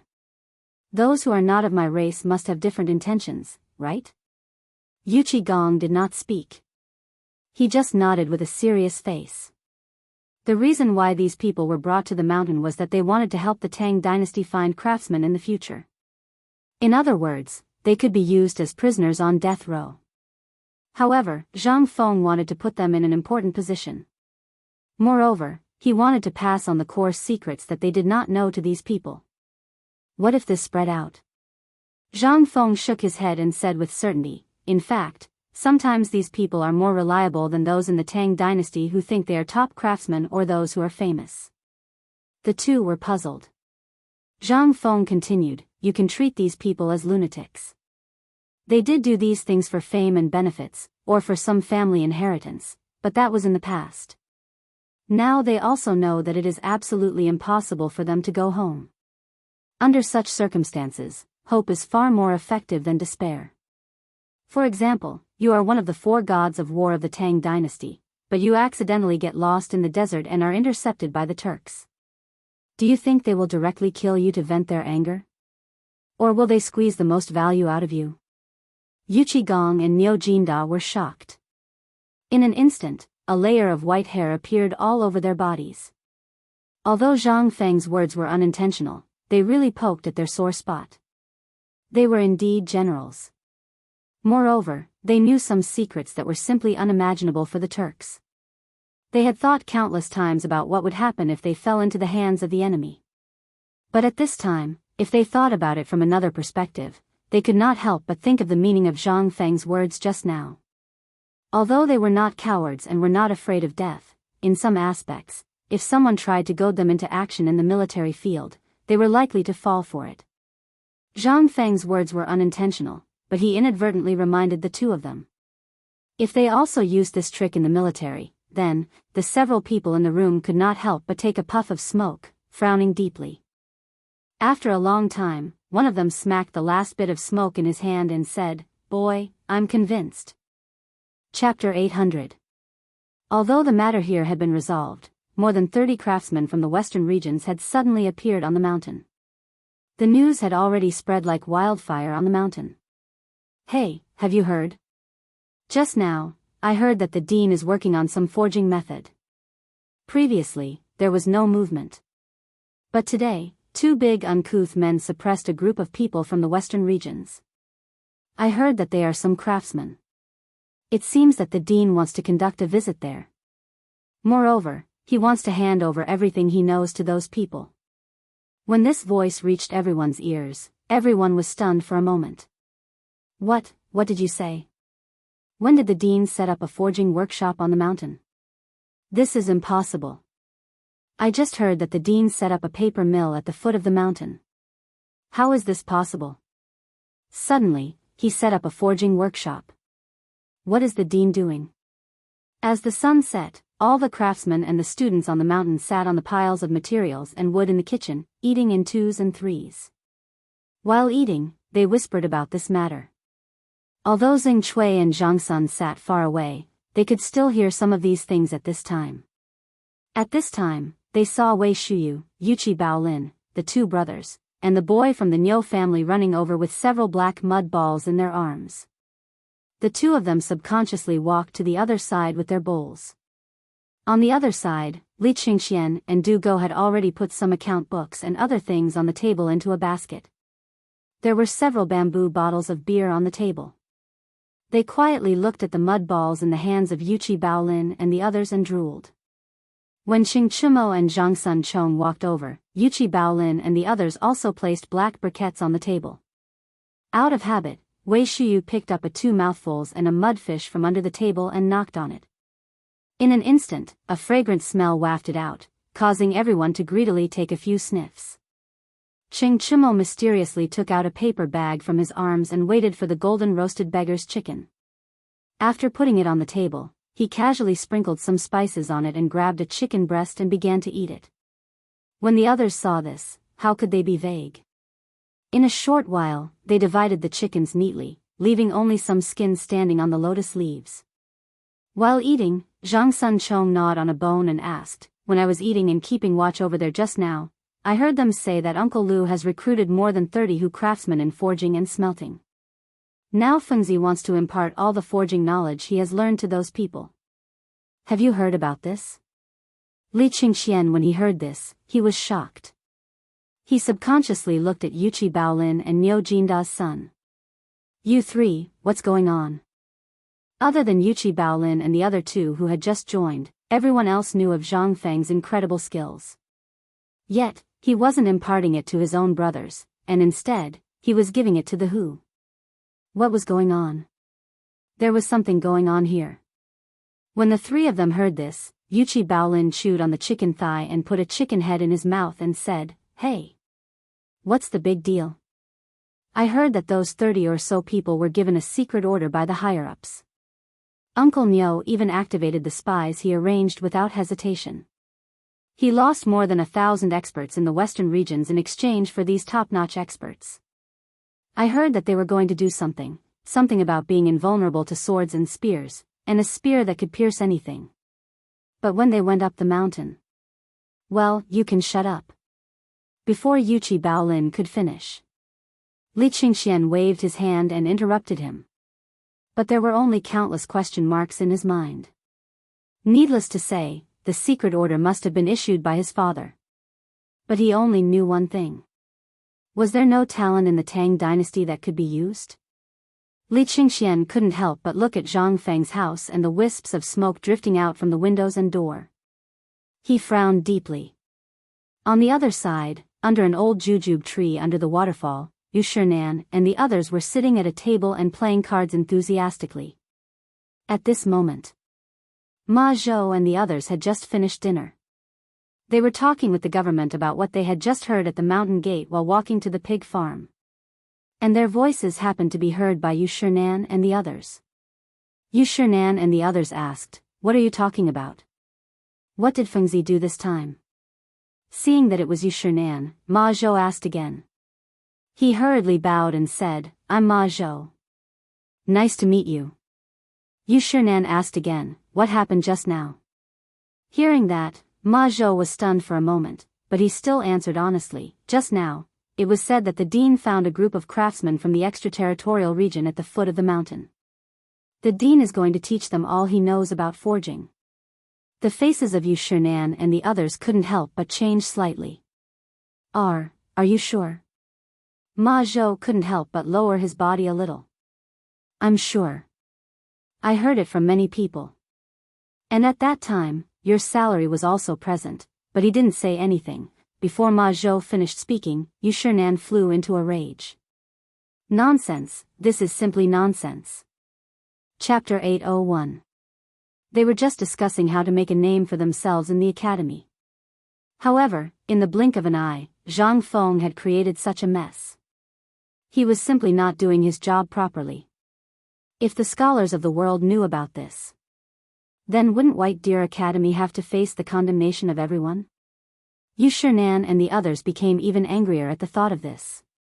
They hurried to Zhang Feng's small wooden house. They didn't knock on the door and pushed Zhang Feng's door open. However, they were blocked by Gao Can, who was like a black tower. "The dean said he's resting. He'll come tomorrow." Gao Can didn't care so much. He only remembered the dean's orders, and that was the order he had to carry out. He didn't care about these scholars at all. Hearing Gao Can's words, as a result, he was instantly ignited like an explosive. "Zhang Feng, you brat, get out here. Get out here." Zhang Feng, who was taking a nap in the room, immediately got up from the recliner when he heard this. "Ayaya. Why are my respected teachers here? Here. Please come in, come in. Gao Kai, you too. My teacher is your grandmaster. How can you block them like this?" Zhang Feng hurriedly led them into the living room. He took out a wooden box and gave each of them a cigarette. He lit them up and said, "What's wrong with my respected teachers and old Mr. Sun? Why are you so angry?" He took a puff of the cigarette and enjoyed it. He swirled the smoke in his mouth and snorted coldly. "Kid, don't pretend to be a good person. Do you think we're so old that we'll be so easily fooled by you? Old man, let me ask you. What's going on with those people outside? I heard that you brought some barbarians from the outer realms over. I heard that you're going to impart your true teachings to those people. You're going to do something called smelting?" Chang'an was so angry that his beard was trembling. What are you thinking about all day? I and the others have endured so much because we want to see what you're going to do. In the end, we haven't even done anything about the academy yet, and you're already going to do something about it. Have you ever thought about how you're going to embarrass me by doing this? Zhang Feng didn't know what these old guys were up to, but he didn't dare to say anything. He hurriedly said, "Please calm down. There's a misunderstanding." Chang'an and the others snorted coldly in response to Zhang Feng. Zhang Feng thought about it and said, "Actually, how should I put it? This is also something that I promised Oldly before. Moreover, this matter also involves the knowledge that I mentioned before. These things are actually considered a part of the academy. For example, the technique of making paper. Do you all think that this is considered messing around? This thing is also considered knowledge. Blacksmithing is also considered knowledge. If it's considered knowledge, why didn't you find the Han people from the Tang dynasty? Why did you go to those barbarians? Don't you know that those who are not of our race must have different intentions?" Sun Simiao hurriedly said when he saw that they were all angry. Hearing that, Zhang Feng nodded and said, "Old Mr. Sun, in fact, what you said makes sense. Some things do exist in the rules of those who are not of our race must have different intentions. However, as far as this matter is concerned, I don't think I did anything wrong." Hearing this, Chang'an and the others' faces became even gloomier. However, Zhang Feng continued, "As the saying goes, those who achieve great things don't stick to small details. Moreover, these people are Lao Yu and the others. The people they brought from the western regions are also counted as slaves. Think about it, everyone is selfish. It's impossible for everyone to be like me. Moreover, most of the things I impart are treasures to many people. They will treat them as family heirlooms. However, if I find some slaves, especially those from other regions, do you think they will be able to walk out of the hall in their lifetime? Impossible. As for the people of the Tang dynasty, they will eventually walk out of White Deer College one day. In other words, they will divulge some of the things they know when they are drunk or when they are in bed. Over time, these things will." Chang'an couldn't listen to him anymore. He waved his hand and interrupted Zhang Feng. "When it comes to learning, which thing is cherished? You have already said that this is a kind of knowledge. Then why are you so sincere about this thing? Why are you so generous about the art of making paper, wine, and even the art of making salt? Could it be that in your heart, those things are not up to standard?" In the face of Chang'an's aggressiveness, Zhang Feng said calmly, "Mr. Bo Shi, you have misunderstood me. In fact, this matter is part of the military studies I told you about before. Moreover, it includes the accumulation of military weapon manufacturing. What do you think, if I spread these things out, which is what I said before? I don't know if you have heard of the invulnerable shield and the invincible spear, if these things were to spread out." Seeing the strange expressions on their faces, Zhang Feng said even louder, "As long as you think it's okay, that kid will definitely announce it to the world without a second word." Chapter 802. In fact, Zhang Feng really didn't expect that Chang'an's people would have such a big resistance to this matter. However, when Chang'an just spoke, he also thought of something, which was the struggle between the civil officials and the military generals during the Chang'an period. He instantly understood some things. Many people said that Li Shimin, the emperor of the dynasty, valued military power and despised civil officials. Some people even scolded Li Shimin for being careless and only knowing the political power on horseback. However, they didn't know that if it was a strong military power, it would be a disaster. It would really lead a country to destruction, and it wouldn't last long. If it was like the Song dynasty, which valued civil officials and despised military power, it would also make a country fall into ruin. It would be like a broken piece of cotton wool. It looked good on the outside but was broken on the inside. What was the use of this? In his academy, Chang'an and the others seemed to only think of one aspect, but they seemed to have automatically filtered out military science and medicine from the root. Without these people and these soldiers guarding the border, not to mention other things, just this change in the water might be the end of the Tang dynasty. Besides, in the current situation, at this time, they only knew how to recite poems and make couplets all day long and talk about the past and present. However, they didn't think about the dispute at the border. Could it be that it could be solved by just talking? If that was the case, then the world would be really peaceful. This could only be thought about. To forge iron, one needed to be strong. Moreover, it was a country. If it did not have a strong military that was intimidated, how could there be peace in the world? How could there be scholars who could recite poems and talk about things of the past and the present under the bright mirror? Zhang Feng understood very well that it was very difficult to change the pedantic mentality of everyone at this time. However, he never thought that it would be so difficult. At first, he thought that it would be Chang'an and the others. Based on what he had shown, the promotion of these 4 people should mean that they had already accepted this kind of person. However, at this time, because of the appearance of a forging workshop, the 4 people were so angry. Obviously, they thought too much. These people were still pedantic in their bones. Respected teachers, please allow this student to tell you in detail why this student is like this. They didn't speak, but just smoked one cigarette after another. It seemed that the cigarettes made by Zhang Feng at this time had infinite magic. Zhang Feng couldn't help but curse. Damn it, didn't you say that the things made by Lao Tzu were not good? Then why are you able to accept these cigarettes? But Lao Tzu just made a forging workshop and you are like this. Seeing this, Zhang Feng said, "Respected teachers, what do you think of the taste of this cigarette made by me? How is the effect?" They didn't know what Zhang Feng wanted to say, but they still nodded and answered Zhang Feng. Zhang Feng saw this and said, "In fact, respected teachers, you don't know that the raw materials of the cigarettes in your hands are from the merchants of Hui country. For example, there is a kind of thing that can grow crazily in the dry land without rain all year round. This kind of thing is called potato, and there is another kind of thing called sweet potato. If these 2 things are introduced to the Tang dynasty, the Tang dynasty will never have a shortage of food. And these things are far away from here." Chang'an and the others heard this and couldn't help but twitch their eyelids. They looked at the cigarettes in their hands and couldn't help but smoke. Sun Simiao seemed to be more interested in this and couldn't help but ask, "Boy, are you serious? If there is really that kind of food, then isn't this country very rich?" Zhang Feng nodded.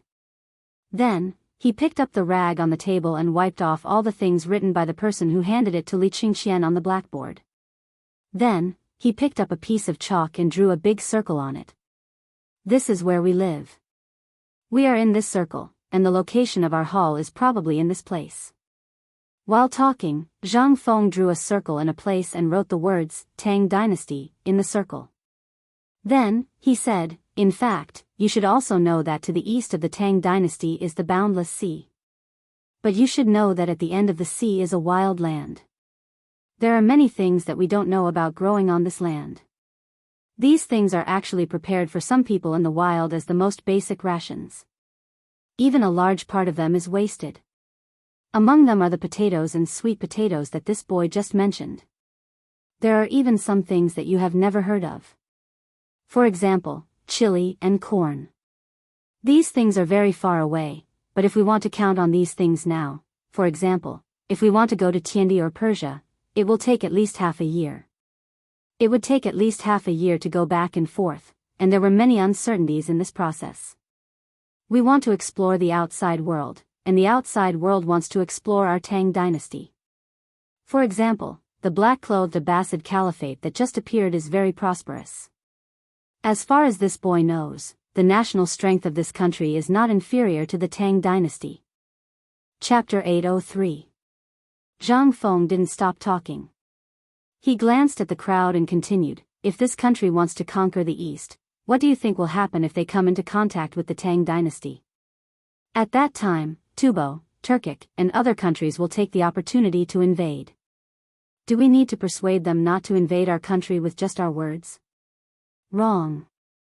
This requires a powerful army, an invincible army, a comfortable living environment where all of us can drink, chat, and talk about the world in peace and contentment under such circumstances.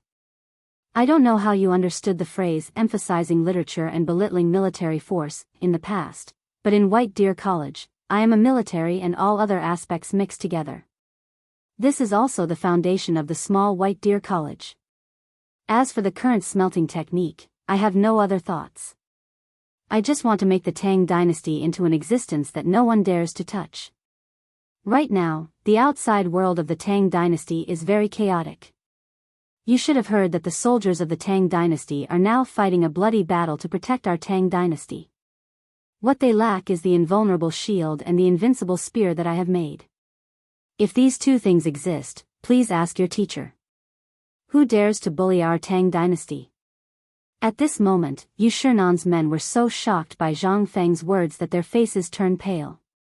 Zhang Feng said everything he wanted to say in one breath. In fact, Zhang Feng had always wanted to say these things because the things he wanted to make were things that didn't exist in this era. For example, the firearms that were being made now and some things that he wanted to experiment with in the future. Instead of wasting his breath to explain in the future, or saying that such things would happen again, it was better to get the pain over with. At this moment, he explained everything clearly. Anyway, what was the big deal about these things? In the future, these things would slowly appear. If he didn't make the pie as round as possible, Yu Shernan's men wouldn't be the only ones who would come to drag him down. At that time, there would be countless people who would be able to drag her husband down. There would even be countless obstacles. Zhang Feng was disgusted by these things, but he also understood that they were bound to appear. Since the four big clans had taken the initiative to step forward, Zhang Feng didn't mind letting them shoulder some things for him. After all, Zhang Feng really didn't have the time to explain these things to others all day long. There were plenty of mountains to deal with. Why would he need to step forward? Zhang Feng lit a cigarette and ignored the 5 people who were deep in thought. He slowly leaned back on the reclining chair and leisurely smoked his self-made cigarettes. He knew that he had achieved the effect at this time. He just needed to give them a little time to digest it. After all, this pie was a little too big. Zhang Feng didn't hesitate to draw a part of the world map. As for how they would understand it, it would depend on their own ability. Moreover, the steam engine hadn't appeared yet. If he made these things appear at this time, it would be really harmful. Biting off more than one could chew was not an idiom. For example, the potatoes, sweet potatoes, and other things that Zhang Feng mentioned now. Zhang Feng knew these things. They had been brewing for a long time in his memory. The Tang dynasty was now short of food. Many people were anxious, and the most anxious one was Zhang Feng. After all, although he now had an industry, the shortage of food in the Tang dynasty was widespread. He could support it for half a year, but after half a year, he still had to rely on himself to solve some things. Now, it was just about July and August. Potatoes, this thing, became Zhang Feng's first thing to solve. As long as potatoes appeared, Zhang Feng was confident that at least the people on the mountain would be able to eat potatoes by the end of the year. At least they wouldn't have to starve for the new year. As for after the new year, let's talk about it later. At this time, Yu Shernan was still immersed in Zhang Feng's words, unable to extricate himself for a long time. The cigarette flickered, and the sky gradually darkened. The flickering cigarette was like the stars in the dark night sky. Sometimes it illuminated a face in deep thought. Sometimes it was hidden in the darkness. After a long time, Yu Shernan asked in a hoarse voice, Zhang Feng, old man wants to ask you. Do the things you said have to be part of your so-called military science and this forge? Old man can't understand you more and more. But boy, the long speech you said today, old man, and the others need to digest it well. Chu Suiliang also let out a long sigh. Ah. I'm old. When a person gets old, his memory will slowly fade. Boy, you said too much information today. We need to digest it. Well, we'll leave first. By the way, this time I'm here to tell you that the cigarettes are gone. Remember to send cigarettes to old man and the others. Chapter 804. Yu Shinan and the others left in a hurry. They were really dumbfounded by Zhang Feng's words. Zhang Feng had said far too many things this time. Although in their books and their understanding of the world, they knew that this world was very large and that it was vast and abundant, in their subconscious minds, these things basically all came from the Great Tang. As for the barbarian lands outside the Great Tang, what could they possibly have? But now that they thought about what Zhang Feng said, they still felt that it was incredible. Potatoes, sweet potatoes, and that corn, new terms that they had never heard of, actually appeared here. How could they not be shocked? After they returned to their residence in a daze, Ouyang Sun slapped his thigh and said, "No, we've been led astray by this guy." Only then did they realize what was going on. That's right. Why did they go to Zhang Feng today? Wasn't it for the academy? Why was she being led astray by him as they talked? And just at this time, when Yu Shinan and the others were about to go look for Zhang Feng again to reason with him, they saw Gao Can, that big black guy, carrying a big bundle of white paper, boldly walk into the little bamboo house.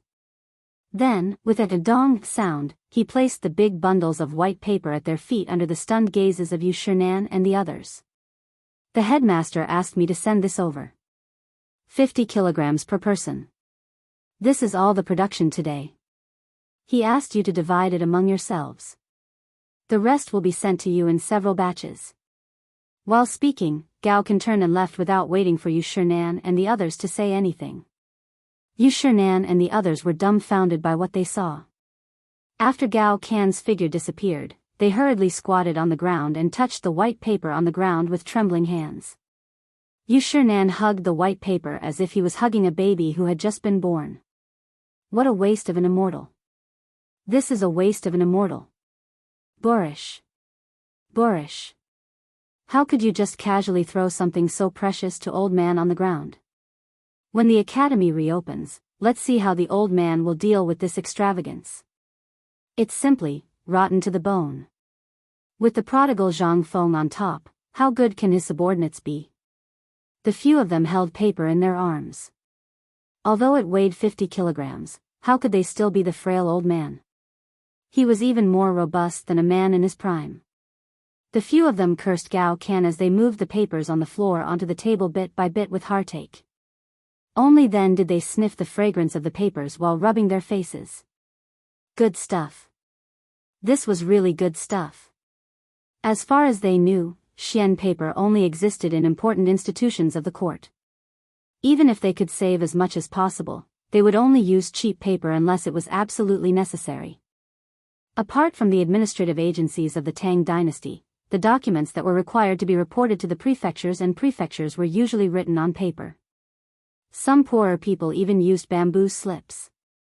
Once Xian paper really appeared, as long as the boys' paper was sold at a slightly cheaper price than Xian paper, which was 700 copper coins per kilogram as he said, then, although it was 300 copper coins less, but those who could afford it really didn't care about the 300 copper coins. Furthermore, this Xian paper was too expensive, and the production rate was too low. Take the 4 major paper mills in Chang'an as an example. Their monthly output was only 1,200 caddies. Excluding the paper used by the imperial palace, the paper used for foreign trade, and the paper used by the various mansions every month, it would be considered a good output if they could sell 200 caddies each.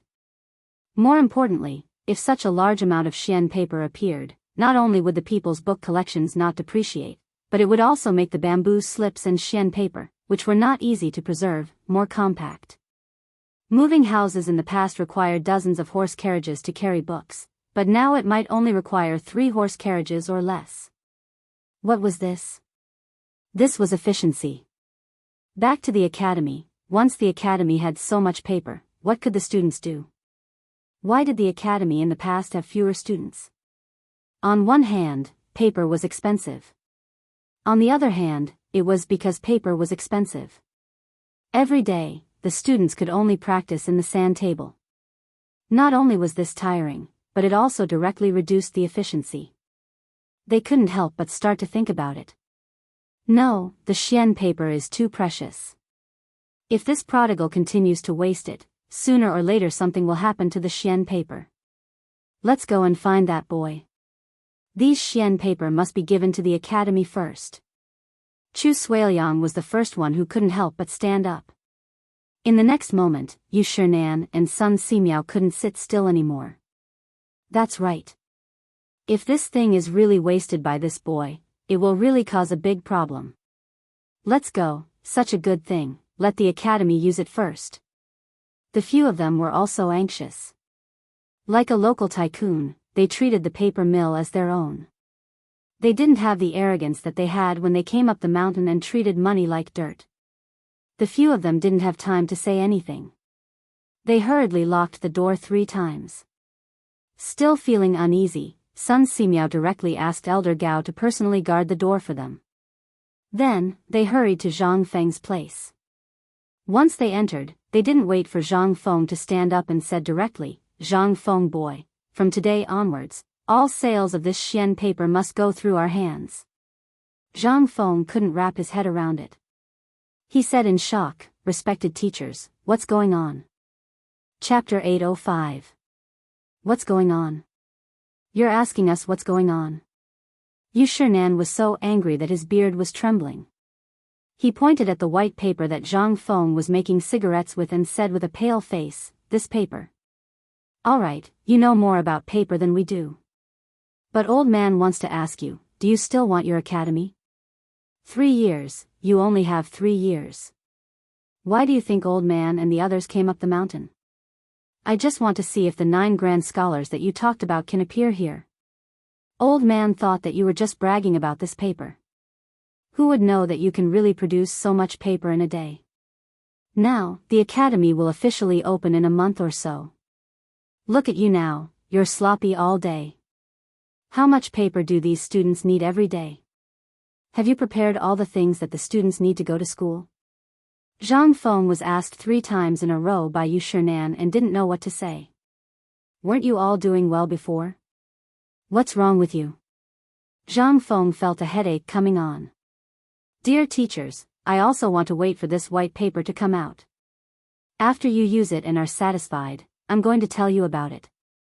Since all of you are so considerate of my academy, then I'll tell you my plan. Yu Shinan and the others automatically filtered out Zhang Feng's words about what would happen after they were used. From the moment they came up the mountain, they didn't give Zhang Feng a chance to talk about it. Now that Zhang Feng said so, they reacted. Bring me a brush and ink. Yu Shinan waved his sleeves and looked at Zhang Feng. Zhang Feng looked around and saw that everyone was staring at him. He touched his nose and slowly took out a brush and ink and put it on the tea table in front of Yu Shinan. Yu Shinan didn't hesitate. He took out a few pieces of white paper that Zhang Feng had cut for cigarettes, dipped it in ink and wrote a line of words. Then he hurriedly stood up and stood under the lamp to carefully observe the changes of the ink. They stared at the paper in the flickering candlelight with their eyes wide open, but they were silently keeping track of the time. After 10 breaths, Yu Shinan took the paper from under the lamp, dipped his finger in some saliva and pressed it on the paper. There was no ink at all. Yu Shinan didn't believe it and wiped the paper with his sleeve. He still couldn't wipe the ink off. Their pupils couldn't help but flicker fiercely under the candlelight again. After they checked the ink on the paper, Yu Shinan said with satisfaction, "We have checked the paper. Now let's talk about the serious matter. How do you think we should do it?" While speaking, Yu Shinan lit a cigarette. The cigarette, which was as thick as a little finger, went out one by one under the lamp. Zhang Feng coughed and said, "Dear teachers, I have some opinions about the teaching of the academy. I wonder if you can listen to me?" But before he spoke, Sun Simiao coughed and interrupted Zhang Feng. Zhang Feng glanced at Sun Simiao, who rarely spoke about the academy. He couldn't help thinking, didn't he just give me the paper? Could it be? But Zhang Feng still said respectfully, please enlighten me, Mr. Sun. Sun Simiao touched his beard and smoked. He looked up and down at Zhang Feng and then said, you are a very smart person. In the future, your achievements will reach a level that the old man can't imagine. At this time, although you haven't entered the palace to meet the emperor, the old man knows that the emperor favors you very much. This is your luck. The old man won't say anything more. Now, you've created so many things in one go. Just like what you said before, it's easy to break if you're too rigid. Remember, don't be arrogant because of your talent. Now, you're not only the dean of the academy, but also a great Confucian scholar and an official of the imperial court. You have to set an example for everything. As a minister and a student, you have to remember one thing, that is, steadiness. Even if you are smart, if you don't, your achievements in the future will be limited. It will even be difficult for you to become a great person. Zhang Feng blinked. He really couldn't understand at the moment. He hurriedly asked, may I ask, Mr. Sun, how am I not steady? Hearing this, Sun Simiao smiled faintly and shook his head. This brat was still trying to pick a fight. Sun Simiao, Yuqi Gong, and the others laughed and said, you still dare to ask? The old man asked you. You once boasted that you could become 9 grand scholars. Isn't that enough? Right now, the White Deer Academy has basically become the place where the eyes of everyone in the world gather. You should be even more careful with your words and actions. Others won't say anything if you say it after you've achieved your goal.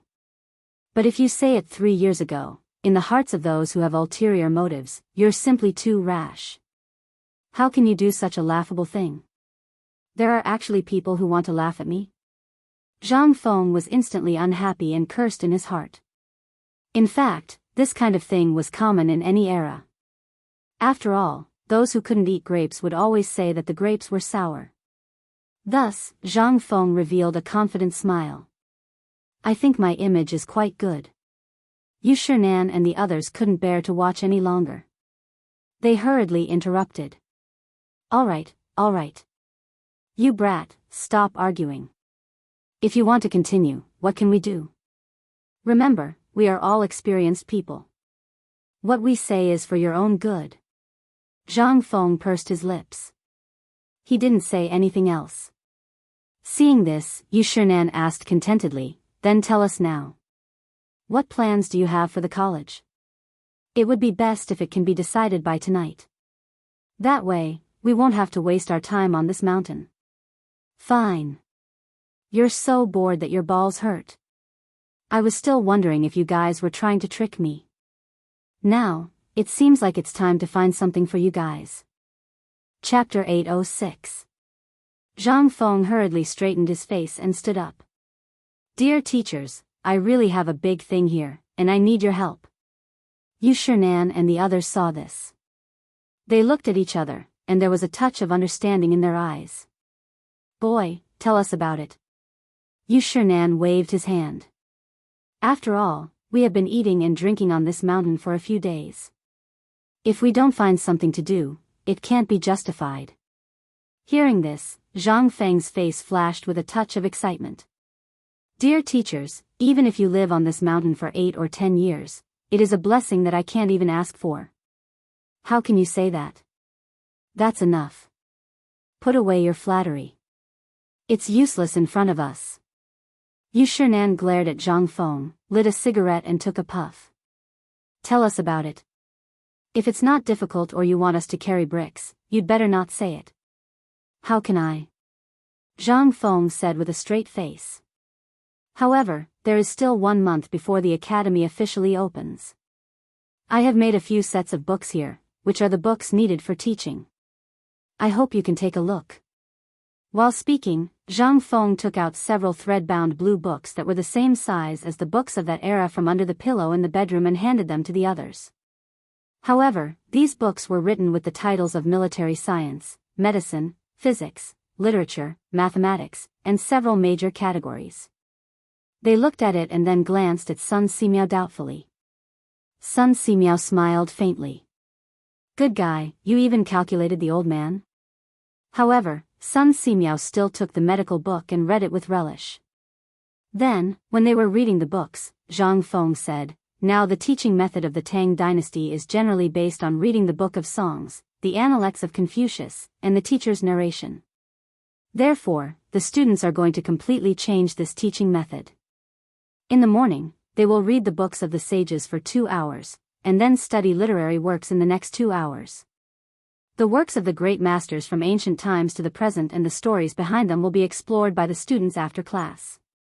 After that, they would rest for 3 hours, eat and rest. In the afternoon, they would memorize the books of the sages and study other subjects, such as mathematics, and so on. In the evening, during the last lesson, they would study medicine, leaving some time for them to complete their assigned homework. The next morning, the teachers would review their homework and interpret their doubts. Zhang Feng talked about the primary school curriculum and junior high school curriculum he had imagined, as well as the teaching method based on the current situation of the Tang dynasty. Except for Yu Shinan, who had heard it once, the others were all immersed in the textbooks written by Zhang Feng at this time. Boy, old man wants to ask you, what is your so-called medicine and this alcohol? Don't we use quicklime for disinfection now? Can you tell old man what this alcohol is? This, Zhang Feng naturally knew that Sun Simiao was going to ask questions. He hurriedly said, Old son, this alcohol is actually something extracted from white wine. I want to ask you, old son, if you encounter a red wound, what is the general survival rate? I mean, for example, a wound that is more than 1 foot long and has already festered. Yu Shinan and the others heard this and couldn't help but raise their heads curiously. They also had a lot of questions, but when they heard the word alcohol, they couldn't help but be interested. Sun Simiao said without thinking, if it's a leg or a hand, if it's in spring or summer, if old man or a doctor personally takes care of it, it's basically possible to survive more than a month's weather. What if it's on the battlefield? Or the wound has already festered? Zhang Feng asked again. A handful of quicklime, and the rest depends on the person himself and the medicine. As for whether it can be cured or not, it depends on the person's body. Sun Simiao continued. Zhang Feng nodded. People in this era didn't know what medicine was at all, let alone what medical care was. If he said too much, the others wouldn't understand. Zhang Feng just said, if such a person is in my hands, if I say that I have a 100% chance of saving his life, would you believe it? And in addition to not being able to regenerate broken limbs, I also know the blood for blood technique. Would you believe it? When Sun Simiao heard this, his expression changed abruptly. He flipped open Zhang Feng's magical medical book again, took a deep breath, and said solemnly, Kid, I don't know who your teacher is, but with this medical book in old man's hands, you will definitely surpass Bien Ke, Hua Tua, and other medical sages. Why did you publicize this magical medical book to the public? Do you know the importance of this book? Once it spreads, your White Deer College will instantly become the target of public criticism. Zhang Feng smiled. The road needs people to walk on it. When many people walk on it, it will naturally appear. Look at the road, I naturally know what I'm doing. Chapter 807. Yet another famous phrase from his mouth. Yu Shinan and the others felt that Zhang Feng's appearance was simply a blow to them. However, Zhang Feng continued, Elder son, at the end of this book, there are all the annotations of what I just said. If you really don't understand, how about I give you a practical experiment when I have time? Also, I have prepared some alcohol and some toothpaste. The people on this mountain will more or less be injured. Why don't you experiment according to what I wrote in the book? No. Boy, are you sure that these things can be learned by everyone? Sun Simiao didn't ask whether Zhang Feng was telling the truth. Instead, he was extremely worried about what Zhang Feng was going to do at this time. Although he also knew that if this thing in his hand was spread out, the more people who learned it, the more benefits the people of the Tang dynasty would receive, he didn't know whether this was good or bad. Zhang Feng smiled indifferently. Since I have handed this thing to you, as for how to teach it, it's all up to you. As for how many disciples you want to accept and how many good seedlings you find, you need to select from these disciples on the mountain. You know, boy, lazy. Sun Simiao smiled speechlessly.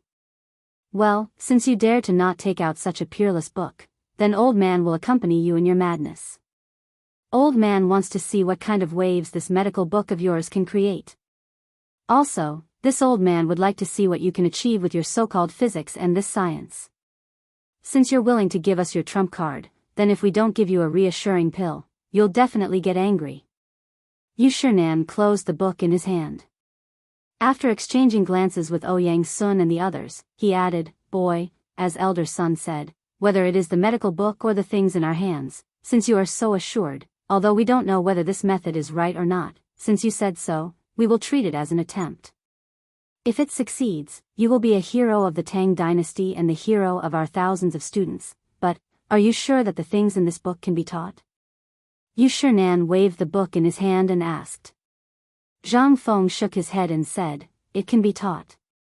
As for how to teach, it depends on the teachers. I mean, in each book, I have marked the difficulty level. As for the new students, I still suggest that everyone should have a basic understanding. That is to say, the first 10 pages can be taught at will. After that, I will perfect this novice teaching material with the teachers. From the 11th page to the 20th page, I'm going to teach this student tomorrow. Of course, in the second year, we'll be able to pick out the good and bad results, as well as what a person is suited for and what kind of talent they have. We'll focus on nurturing them. As for the last 10 pages, we can teach them in the third year. All the classes will be divided into 3 classes, A, B, and C. The students who are recruited every year need to be rehearsed and divided into classes according to this order. As for the most accurate ones, we will have to wait until the third year to find the elites. I am going to set up a special training class. At that time, these elites will be able to learn some more sophisticated things, such as the manufacturing technique, the hematopoietic blood exchange technique, physics, and so on. Zhang Feng slowly explained the division of classes, as well as how the textbooks should be taught, bit by bit. Everything was explained in detail. In the first year, it was basically science, so that everyone would have a sense of hygiene and awareness in all aspects. This was not difficult. He only needed to teach them some things to pay attention to in daily life and how to distinguish some things that they encountered in daily life. As for the second year, this was the key. As for the third year, this was the time to really find and cultivate the key talents for the science and technology department of the academy. Although Zhang Feng was confident that he could educate all these people within a year, the difficulty was that these people still had no way to accept these things. Therefore, he needed 2 years to change their thinking, and the last year was the most critical sprint. After a detailed introduction, Yu Shinan and the others finally completely annihilated the idea that Zhang Feng was crazy. What exactly was this kid thinking in his head? After Zhang Feng finished talking for a long time, Yu Shinan and the others still had their heads down. No one knew what they were thinking. Zhang Feng was not in a hurry. He just stood in front of them, lit a cigarette, and waited quietly. He knew that these all needed time to digest. He had said too many things today. So many that Zhang Feng wondered if these people could digest them completely. Yu Shinan and the others smoked one cigarette after another. From time to time, they would gather together and mutter a few words. Zhang Feng saw that the cigarettes in the basket were getting fewer and fewer. Zhang Feng suspected that these old guys could not sleep at night and were smoking here. Just after the last cigarette was smoked by Chu Suiliang, and the cigarette holder was still unsatisfied, the few of them clapped their hands and said, "Kid, we have decided. Old Man and the others will accompany you in your madness, but there will be enough cigarettes and alcohol." Chapter 808. The next morning, Zhang Feng got up early, which was rare for him. He sneaked out of the crowd and found Cripple Wang. Cripple Wang was so excited when he heard Gao Can say that Zhang Feng was looking for him that he almost jumped 3 feet high. Since he took over the business of making beer cans, he had the final say in the market of bamboo and wooden barrels in the Chang'an brewery. Because of Zhang Feng's appearance, Cripple Wang and his family, as well as the veterans in the reclining workshop, could not only fill their stomachs, but also find a good match on the mountain. How could Cripple Wang not be excited? As soon as he entered Zhang Feng's room, Cripple Wang was so excited that he almost bowed down and worshipped him.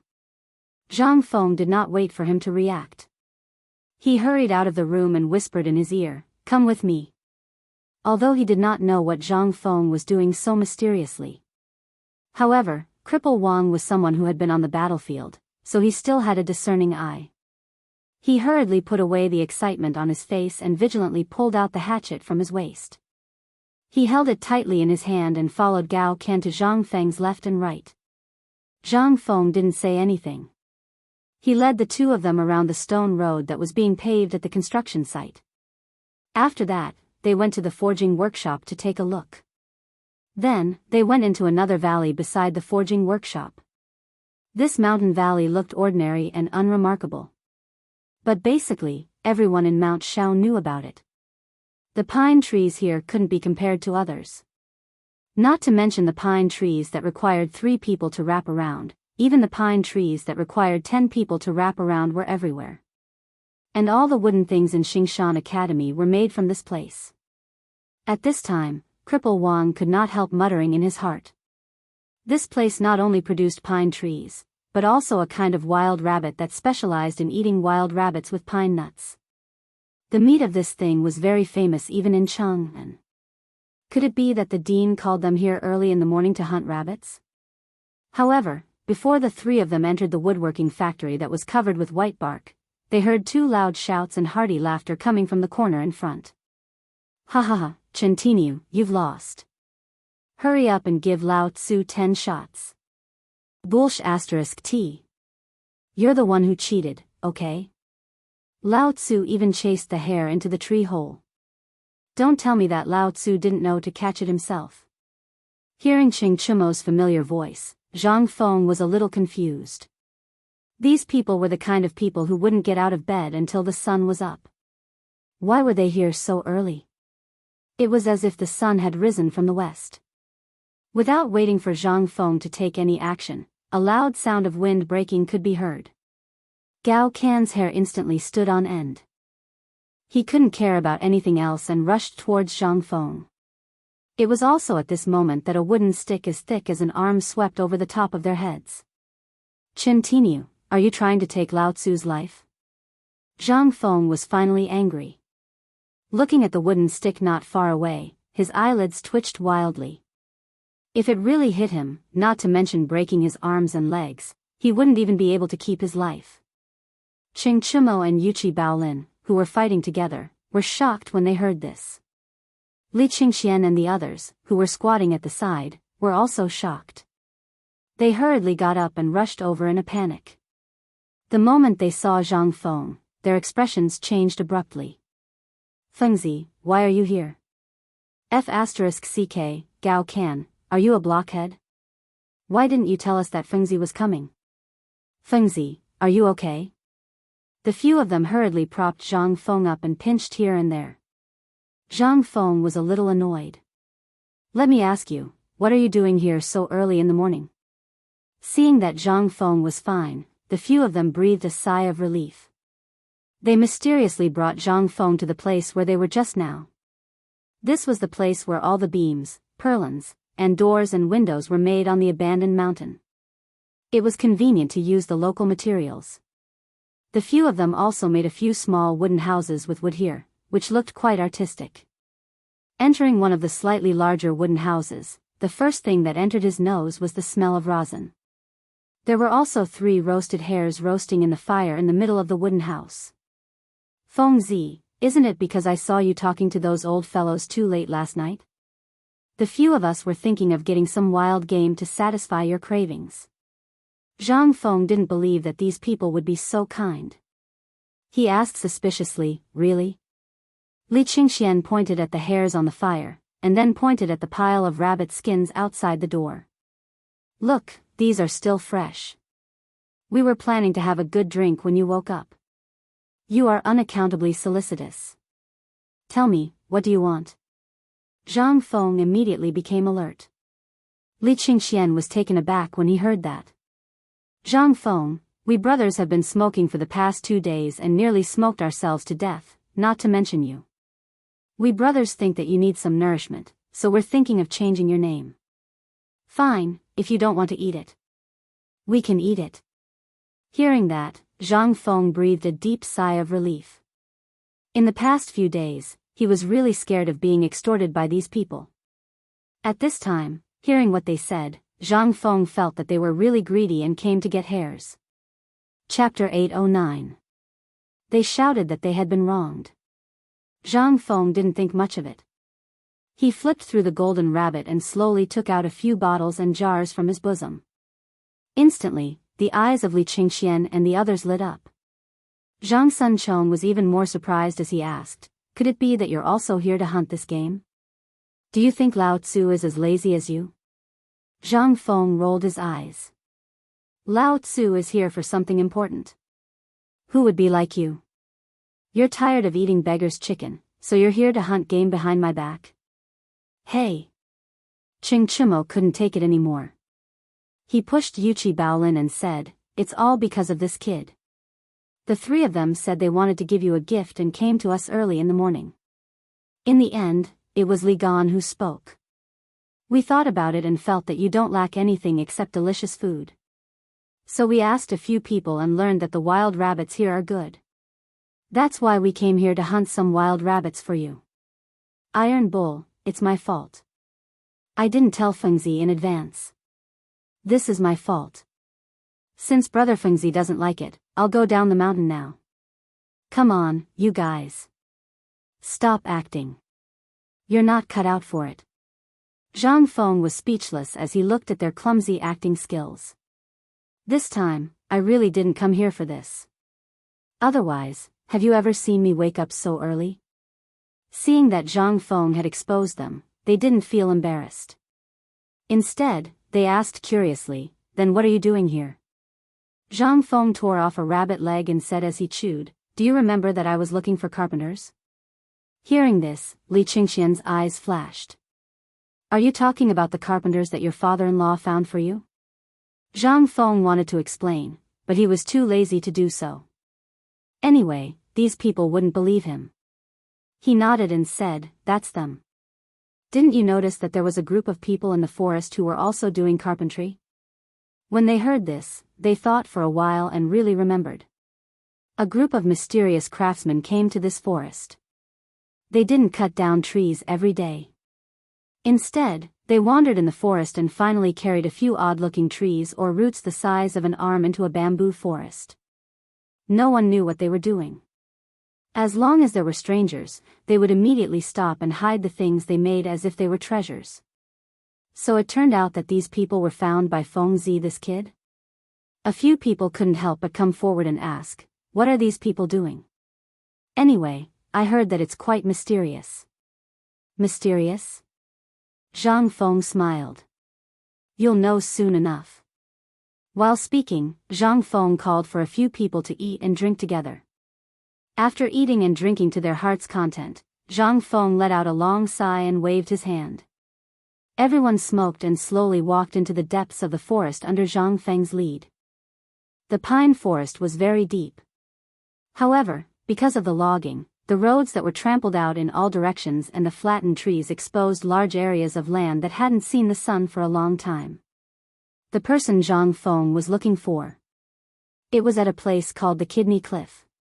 After climbing for half an hour, they could faintly see a dense bamboo forest with bursts of smoke rising in spirals. Who is it? The arrival of these people was obviously noticed by the people on the cliff. After a shout, Zhang Feng hurriedly waved his hand. It's me, Feng Zi. Hearing this, there was no movement for a moment, but there was a rustling sound. When they climbed up the cliff, the top of the cliff was very spacious. It was at least 100 square meters. These craftsmen used the dense bamboo to tidy up the place and turned it into a place for people to live.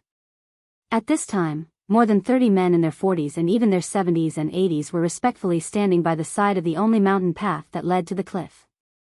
When they saw Zhang Feng and the others going up the mountain, a man in his 40s hurriedly stepped forward and said, I'm Zhang Wei. Greetings, young master. Zhang Feng said perfunctorily and asked, Today, I'm here to, young master, I know what you're here for. I've prepared everything for you. Please take a look. While speaking, Zhang Wei was about to lead Zhang Feng to see the things they moved out. Zhang Feng waved his hand instead. These people are all old craftsmen from the Ministry of Works from Longyu Road? Yes, young master. Zhang Wei pointed to an old man standing behind him and said, this is an old craftsman from the Ministry of Works, but he's from the previous dynasty. Zhang Wei's voice was normal at the beginning, but only Zhang Feng could hear the latter part.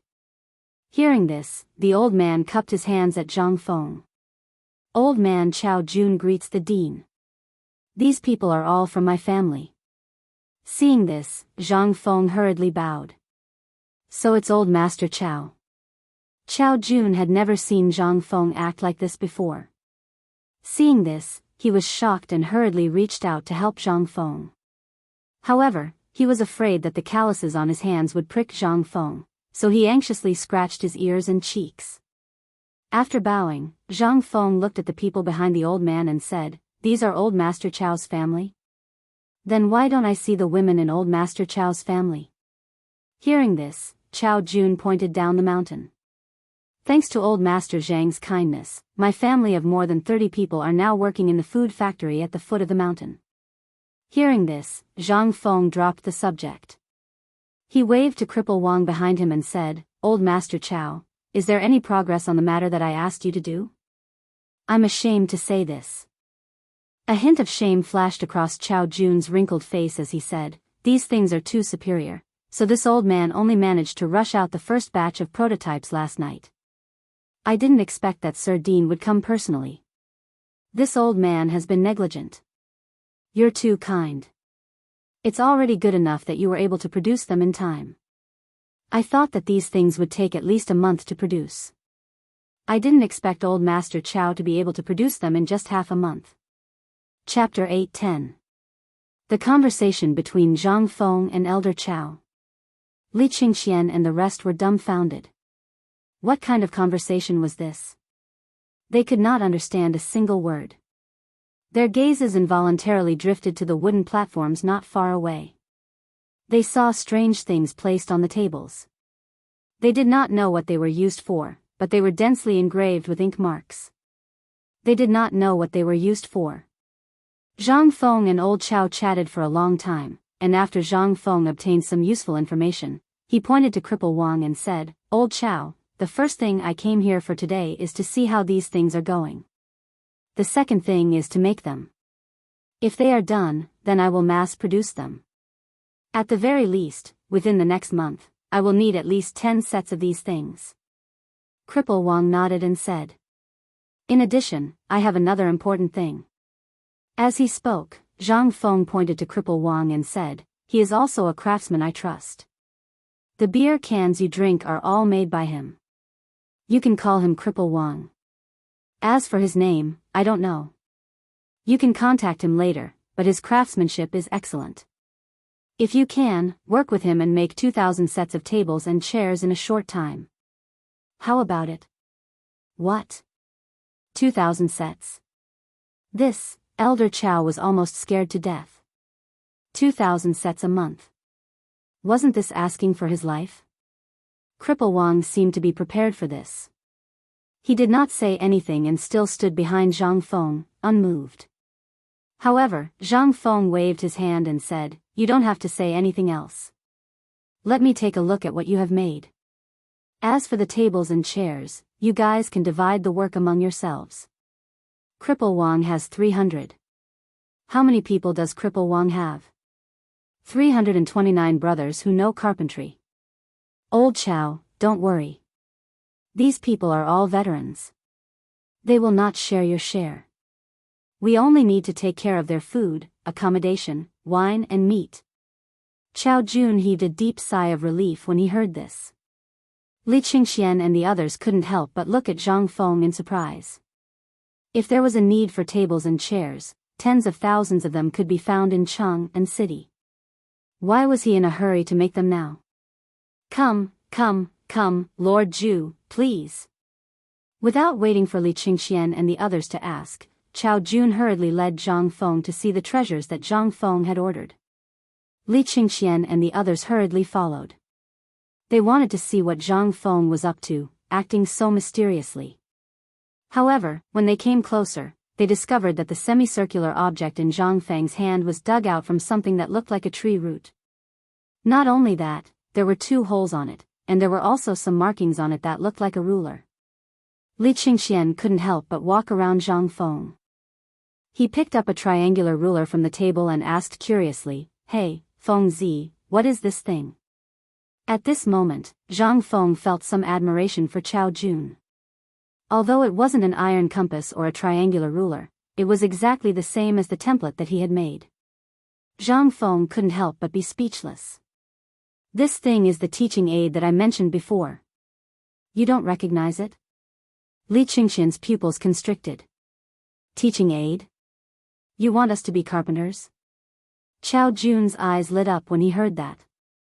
Although Li Qingxian and the others didn't know their identities, they looked quite extraordinary from the way they were dressed. Chao Jun couldn't help but feel a little excited. Zhang Feng looked at Li Qingxian as if he was looking at an idiot. "When did I say that I wanted you to be a carpenter? Do you think I want you to kill people just because I asked you to buy a knife? What are you thinking about?" Li Qingxian heard that and finally calmed down. He waved the triangular ruler in his hand and said, "Then what is this thing for?" Ching Chimo wanted to play, but Li Qingxian glared at him and stopped. If he were to play with this thing, wouldn't it be ruined? Zhang Feng looked at the compass, triangular ruler, and other things one by one. He looked at Chao Jun and said, "This thing is not bad. Make it according to this.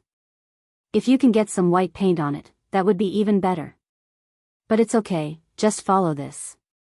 Then, Zhang Feng looked at Li Qingxian and said, "Do you still remember how to calculate? This thing will be the main tool for calculation in the future. Do you want to ask, since you can memorize the multiplication and division table, what's the use of this thing?" Zhang Feng didn't wait for Li Qingxian to ask. Instead, he asked directly. Li Qingxian nodded. "Because what you have learned is just the tip of the iceberg." After that, Zhang Feng took out a blueprint from his chest and waved his hand to get Old Chao and Cripple Wang to come closer. Zhang Wei, Li Qingxian, and the others instantly surrounded him. They saw Zhang Feng's blueprint. Blueprints of modern desks and benches were laid out on the paper. Zhang Feng looked at Chao Jun and said, "How is it, Elder Chao? Are you confident? Can you make this thing?" Chao Jun and Cripple Wang both frowned and stared at the blueprint for a long time. Then, they said, "It's possible, but, no buts. Old Chao, I will be in charge of the materials and you will be in charge of the mortise and tenon. How about that?" Cripple Wang patted Chao Jun's shoulder with certainty. Chao Jun thought for a while, then finally narrowed his eyes and nodded slowly. "Okay. Since Brother Wang has said so, then this old man would like to see if my Chao family's men can rush out these tables and chairs within a month." Chapter 811. Deep in the Imperial Palace. Inside Li Yuan's palace. An old eunuch hurriedly entered Li Yuan's palace with a jade box in his hands. At this time, inside the palace, there were water wheels made with strange and ingenious skills placed all around. The rows of water wheels formed 2 winding lines, like a miniature version of mountains and rivers. In an instant, the stuffy and hot aura suddenly disappeared without a trace. In the front hall of the sleeping quarters, a dozen or so scantily clad women were currently singing and dancing on the waterside pavilion surrounded by water on all sides. And right above the waterside pavilion, Li Yuan was embracing 4 women, waving a golden poker on a high platform and killing in all directions. And as soon as the old eunuch entered, there were instantly 12 female guards carrying Modeo swords in their hands, blocking the old eunuch's path. The old eunuch hurriedly shouted, replying to the young masters, "This is a gift that His Highness the Crown Prince asked someone to bring from Shao Mountain to retired emperor. Please inform him." Actually, Li Yuan's personal old eunuch had already seen his arrival long ago. He deliberately delayed for a moment, then slowly walked forward, asking neither coldly nor warmly, "Eunuch Zhou, what are you here for?" The old eunuch who just came in hurriedly bowed and said, replying to Eunuch Ling, this one is under the Crown Prince's orders to deliver a good toy to retired Emperor. The Crown Prince brought it down from Shao Mountain. Hearing this, Eunuch Ling's pale eyebrows raised. He hurriedly took the jade box from Eunuch Zhou's hands, then waved his hand and said, "Wait." Then, he hurriedly bypassed the waterside pavilion, stepped into the pavilion on the second floor, and handed the jade box to Li Yuan. "Retired Emperor, this is something that His Highness the Crown Prince brought down from Shao Mountain." Li Yuan, who was in high spirits, stopped playing cards when he heard Shao Mountain. He grabbed the jade box in Eunuch Ling's hands and asked with a face full of curiosity, "What is this?" Replying to retired Emperor, "This servant does not know." Without waiting for Eunuch Ling to finish speaking, Li Yuan already opened the jade box with a click. Something from Shao Mountain, and sent by Li Qingqian, it should be a good thing without a doubt. But after Li Yuan opened the jade box, he was somewhat dazed. Only to see inside the jade box. Rows of white things as thick as a little finger were neatly lying inside. Li Yuan could not help but be stunned. "Eunuch Ling, where is the person who sent this thing?" "Waiting outside the hall." "Pass." Li Yuan was also not the least bit sloppy. He had seen this white paper a few days ago, and it was very comfortable for him. He was planning to go to Shao Mountain to take a look. How long had it been? What did this brat come up with again? Not long after, Eunuch Zhou bowed and followed Eunuch Ling forward. At this time, Li Yuan no longer had the mood to enjoy the singing and dancing and playing cards. With a wave of his hand, he dismissed the crowd. Holding the cigarette in front of his nose, he sniffed it and asked, "Let me ask you, did the Crown Prince really bring this thing down from Shao Mountain?" "In reply to your Majesty, it was His Highness the Crown Prince's personal bodyguard who sent him back to the palace." Eunuch Zhou quickly prostrated himself on the ground. Li Yuan asked again, "What is this? Tell me clearly, what is the use of this thing?" Seeing this, Eunuch Zhou prostrated himself even lower. "Replying to your Majesty, this thing is called a cigarette. It's also called a cigarette by the Crown Prince and the others. It was created by Prince Zhang. This thing can refresh the mind and, to refresh the mind? Cigarettes?" Hearing this, Li Yuan's eyes brightened. Following Eunuch Zhou's instructions, Li Yuan gently lit the cigarette above the oil lamp. However, that snatching smell made Li Yuan cough involuntarily. When those female bodyguards saw this, their expressions changed greatly. They shouted in unison and were about to chop off Eunuch Zhou's head. Eunuch Zhou seemed to have guessed it long ago. He hurriedly shouted, "Your Majesty, this thing will be like this for the first time. His Highness the Crown Prince said that this thing is like Prince Zhang's wine. Would your Majesty please allow this servant to demonstrate a thing or two? Quick, quick, quick." Where did all this nonsense come from? Li Yuan drank a large jar of water. Only then did he stop coughing. He looked at the cigarette in Eunuch Zhou's hand with some surprise. Eunuch Zhou climbed up and took out half a cigarette from his bosom. Then, he lit it on the lamp beside the waterside pavilion and demonstrated for Li Yuan to see. Seeing this, Li Yuan came to a realization. According to the old eunuch's instructions, after 3 cigarettes, other than his head being a little dizzy, everything else was fine. Moreover, because of sleep problems, he, who had always been dizzy, appeared particularly energetic at this time. Li Yuan could not help but look at the cigarette in shock. Then Jin asks you, "Did you Chang'an and the others have any comments on this thing?" You Chang'an and the others were on the mountain. It was impossible for them not to know about this matter. Whether it was good or bad, as long as they asked, they would know. Eunuch Zhou could not help but be stunned. After hesitating for a moment, Li Yuan frowned slightly, summoned the Crown Prince's bodyguard commander to come see Jin quickly. These people did not know? But how could he not know about the bodyguard commander who stayed on the mountain all day? Seeing this, Eunuch Ling flung his whisk and stood at the entrance of the hall, shouting, "Come, summon the Crown Prince's bodyguard commander to see His Majesty." At this time, Li Yuan was even more eager to go up the mountain to take a look. While smoking, Li Yuan walked out of the main hall. Without waiting for Li Yuan to walk out of the main hall, Li Qingxian's Hui commander had already appeared at the entrance of the main hall. Without waiting for the commander to kneel, Li Yuan asked anxiously, "Zhen asks you, this thing, what did you Chang'an and the others say?" Replying retired emperor, "It's not just Mr. Bashi and the others. Right now, everyone on the mountain is holding this thing in their mouths. They say that people who don't smoke don't have the ability. People who don't have the ability don't deserve to stay on the mountain." Chapter 8:12. Li Yuan carefully inquired about the situation of the people on the mountain.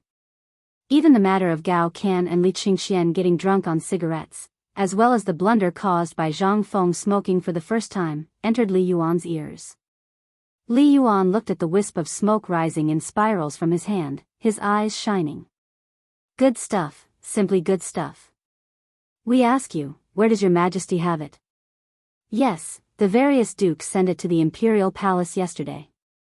However, the strength of yesterday's cigarette was too great.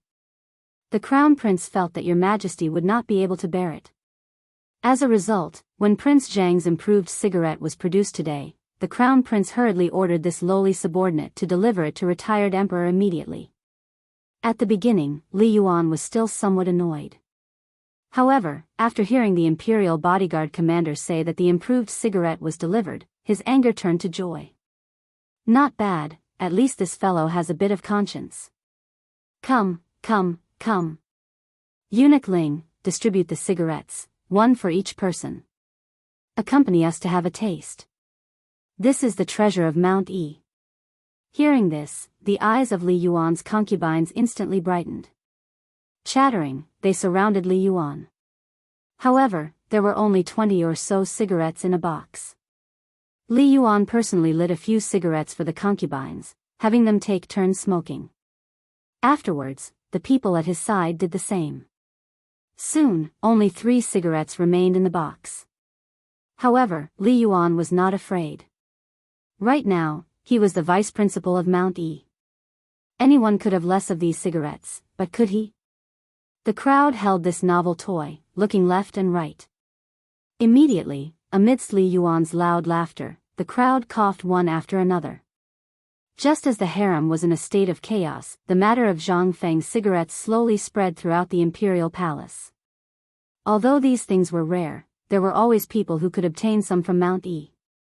Especially Miao Jinda and company. At this moment, in Taiji Palace, Zhang's son Wugo was in the middle of discussing something with Princess Chang'an. However, at this moment, a series of rustling sounds and strange smells came from outside the door, causing this dignified empress to instantly become angry. "Who is outside?" The noise outside immediately stopped. Afterwards, a series of kneeling sounds could be heard. Flustered eunuchs and palace maids hurriedly said, "Empress, no, nothing was done." Zhang's son Wugo frowned. "Come in and talk to me." As he spoke, he hugged Princess Changping, who was only a few years old, and looked coldly at the people who had just opened the door. As soon as everyone entered, they saw Zhang's son and Wugo's gloomy and cold expression. They couldn't help but feel apprehensive in their hearts as they knelt on the ground before the 2 women. "Why were you waiting outside just now? What is this smell? Little Hua, what is that in your hand?" Zhang's son and Wugo instantly saw the burning white thing that Xiao Hua hid behind him. It seemed to be very similar to the white paper that the emperor brought back. When little Hua heard this, his face turned pale. In reply to the empress, this is a cigarette, cigarettes? Empress Zhang's son was a little puzzled. "Bring it up for me to take a look. Wasn't this something similar to incense? Where did this incense come from? Why use such expensive white paper?" Little Hua didn't dare to delay in the slightest. Although Empress Zhang's son was an easygoing person, once she got angry, it wasn't something that ordinary people could endure. Little Gizi hurriedly handed the cigarette in his trembling hand to Zhang's son and Wugo. After observing it closely, Empress Zhang's son still couldn't understand the use of this thing. Empress Zhang's son couldn't help but ask curiously, "Where did this thing come from?" "It's from the emperor." Xiao Huazi was so excited that he opened his mouth and gave Empress Zhang's son a big fright. "What?"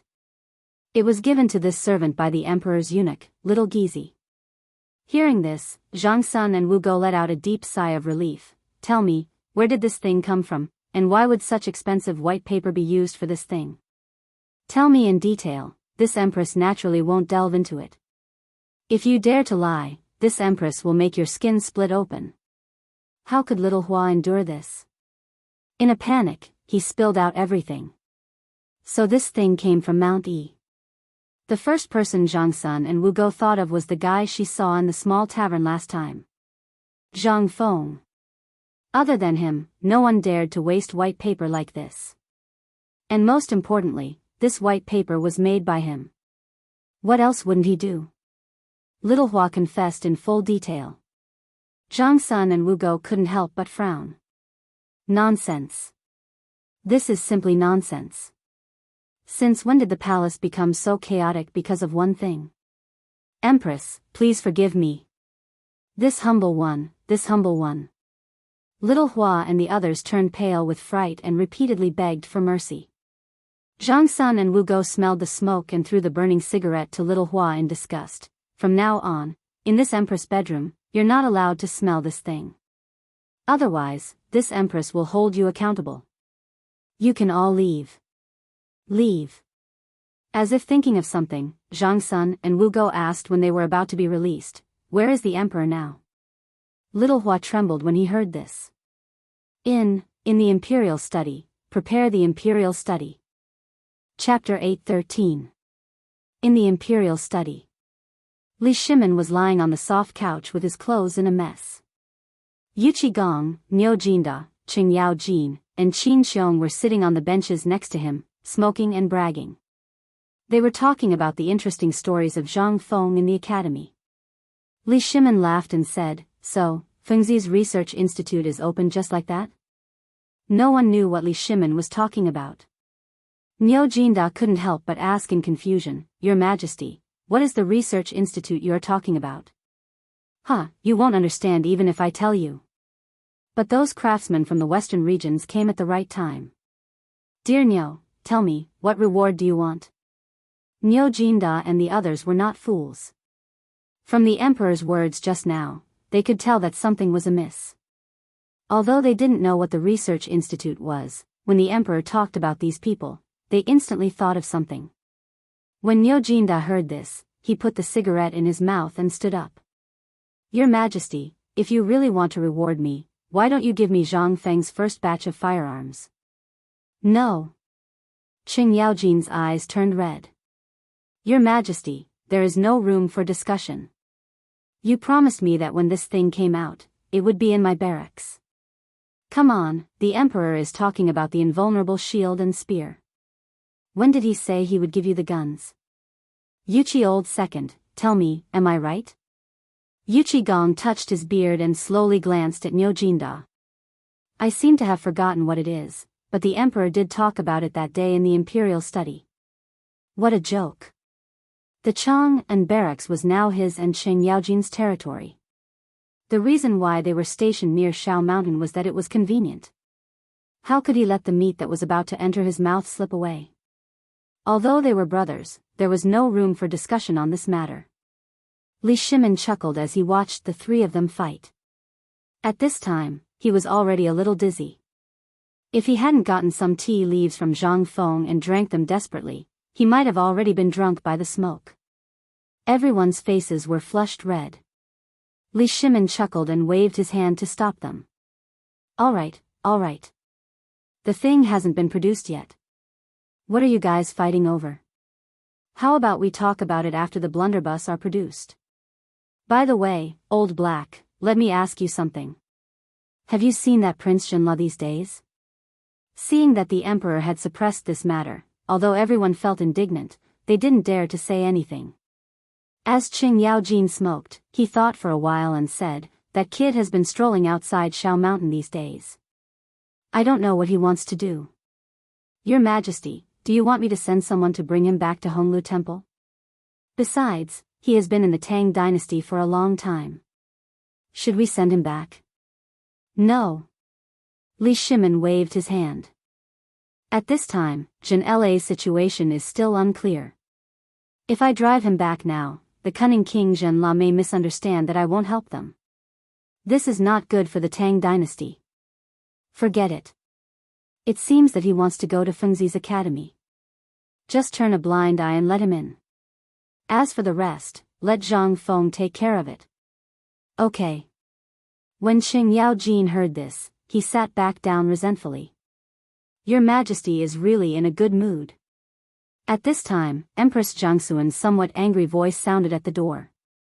As the voice sounded, Xiao Gizi helplessly pushed open the door of the imperial study. As soon as the door was pushed open, Zhang Sun and Wu Go were instantly choked by the choking smoke and coughed. Li Shimin and others were shocked. Li Shimin waved his hand to signal them to leave and hurried to greet them. Maid Guanyin, why didn't you tell me you were coming? Although it was said to Zhang Sun and Wu Go, how could Xiao Gizi not know that it was a reproach? He hurried to explain. Zhang Sun and Wu Go glared at Li Shimin speechlessly and said, if I didn't come, second brother would probably set the entire imperial study on fire. Hearing this, Li Shimin glanced at the smoky imperial study and felt a slight headache.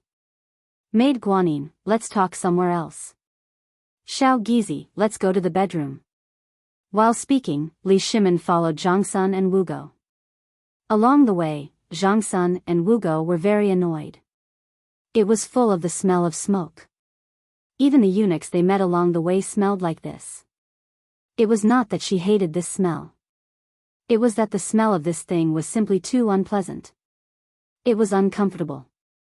Your Majesty, this thing smells so bad. Why is it that all I see, smell, and hear along the way is this? What's so good about this thing? Seeing Empress Jiangsun grumble. Only then did Li Shimin realize something. He smiled faintly and said, this thing was made by that brat Zhang Feng. You don't say, this thing is really magical. Before this, I had to take a nap at noon every day, and I would have a headache every night. But now that I have this thing, I feel 100 times more energetic. Chapter 8:14. Zhang Sun Wu Go rolled her eyes at Li Shimin. I don't think this thing should be made. I don't know what Zhang Feng is doing. In my opinion, this thing is a scourge. Look at you. Do you still look like an emperor? As soon as they entered the bedroom. Only then did Zhang Sun Wu Go help Li Shimin take off his outer robe as he nagged. Li Shimin laughed and hugged Zhang Sun Wu Go. Guanyin, you don't know. It's this little thing. You don't know that everyone on Shao Mountain is smoking it now. There's even a rumor that people who don't smoke aren't men. There's also a ballad that says that a person who doesn't smoke isn't a man. There's also a ballad that says that a cigarette before a meal is a celestial being and a cigarette after a meal is a joyful life. Seeing that Zhang Sun Wu Go was about to refute, Li Shimin hurriedly said, do you still remember Mr. Bosher and the others? Zhang Sun Wu Go didn't know what to say. She glared at Li Shimin and leaned into his arms. However, in the next moment, Zhang Sun Wu Go pushed Li Shimin away in disgust and covered her nose as she retreated. Li Shimin was amused by Zhang Sun Wu Go's seductive behavior and laughed. He sat on the soft couch and said, since Mr. Bosher and Dr. Sun came to Shao Mountain, the pork, which is hated by scholars like them, has become a necessity for their meals. Moreover, in Chang'an City, the restaurant opened by Qingxian and the others is selling pork very well, and the people who eat it the most are those Confucians. Don't you think it's funny? Zhang Sun Wu Go saw that Li Shimin had changed the topic, so she couldn't continue to hold on to it. Sitting next to Li Shimin, she asked, this boy's pork is good. I don't know how he made it. Did he develop it together with Dr. Sun? This concubine once asked the imperial physicians in the palace, and they said that a lot of Chinese herbs were added to the braised meat. Wrong, this thing was made by Feng Zi. If Dr. Sun could make this thing, he would have done it long ago. Li Shimin smacked his lips. He waved his hand and rushed out, shouting at the door, Little Gizi, order Imperial Chef Zhou to quickly bring the braised meat to Zhen. At the mention of braised meat, Li Shimin felt hungry. He said with some admiration, once the pork was sold, the pigs that I was worried about to be harvested to fight against the plague of locusts all became treasures. Not only did I not suffer a loss, but I also earned a lot of money just like this kid said. Are you talking about the tens of millions of pigs that have troubled you for a long time? Zhang Sun and Wu Go were also surprised. But when he thought about it, he couldn't help but be slightly shocked. Did this kid just casually deal with the matter that he had mentioned before the locust outbreak? Could it be that this kid knew about the locust plague from the very beginning? Furthermore, he already knew how to make braised meat? Then, second brother, then, the beggar's chicken. At the mention of the beggar's chicken, Li Shimin was even more excited. Wasn't Zhen having a headache about those things before? Now, with this kid doing this, the shortage of food in the military camp mainly depends on selling these chickens and ducks that no one wants in exchange. Zhen just talked about this with Yu Qigong and the others. I didn't expect that they would make a lot of money because of this. Li Shimin praised Zhang Feng from head to toe. In fact, to put it bluntly, he was just looking for an excuse for this cigarette.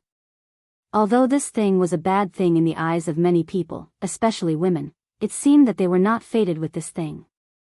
However, this was all secondary. The most important thing was that Li Shimin also found that this thing was very dependent on it, just like wine. He didn't know whether it was good or bad, but he didn't want to make Empress Zhang Sun unhappy because of this thing. That was why he made a big fuss. How could Zhang Sun Wu Go not know that Li Shimin was beating around the bush? After fiercely glaring at Li Shimin, she said, "Is second brother looking for an excuse for this cigarette? Although this thing is good, this concubine always feels dizzy from smelling it.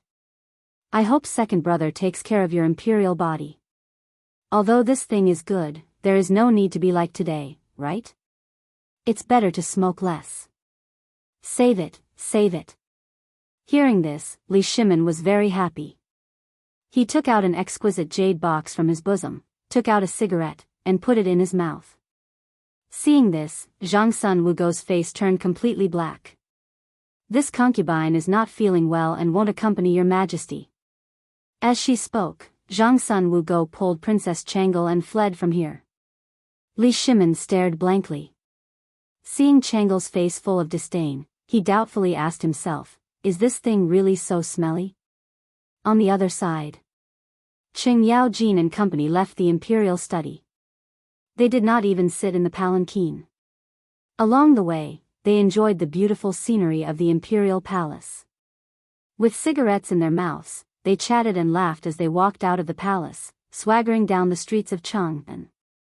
Now that Zhang Feng had gone to Mount Shao, there was no need for them to disguise themselves. They only wore ordinary clothes and strolled around the streets. "Old Hey, your son's restaurant is up ahead. Aren't you going to invite me to eat a bowl?" When the group passed by Ping'an district in the Eastern Market, Yu Qigong stood motionless. Hearing this, Niu Jindai and Qin Shubao could not help but rub their stomachs. Feigning astonishment, they asked, "Old Hey, when did your son know how to do business and open a restaurant? Come, come, come. Let's go sit." How could Qing Yao Jin say anything? Seeing the restaurant's signboard, he could not move. Seeing this, he waved his hand and said, "What are you talking about? Could it be that my family's iron bull is not worthy of opening a restaurant? Come, come, come. If I don't get you bastards drunk today, I, Qing Yao Jin, will write my name backwards." Just like that, the few of them walked into the restaurant while shouting loudly. But as soon as they entered, they couldn't help but step back. Then, they rubbed their eyes and stared blankly at the restaurant that was shrouded in smoke and dust. "I say, when did Chang'an City have these cigarettes? Old Hey, are you trying to line your own pockets?" Chapter 8:15. What did you say? This is the son-in-law's doing? Zhang Mansion. Zhang Shan looked at the box of cigarettes handed to him by the old Xiuzai in surprise. The old Xiuzai stroked his beard and sipped his tea leisurely. He smiled and said, "Of course it's him. I don't know what this brat is doing on the mountain. Yu Shernan and the other old guys don't care about him. But this is really good stuff." Feng Zi was too busy before and didn't have time. This morning, he just remembered and sent me some to give to you. How could Zhang Feng think of his cheap father-in-law? He really just remembered Chang'an University this morning.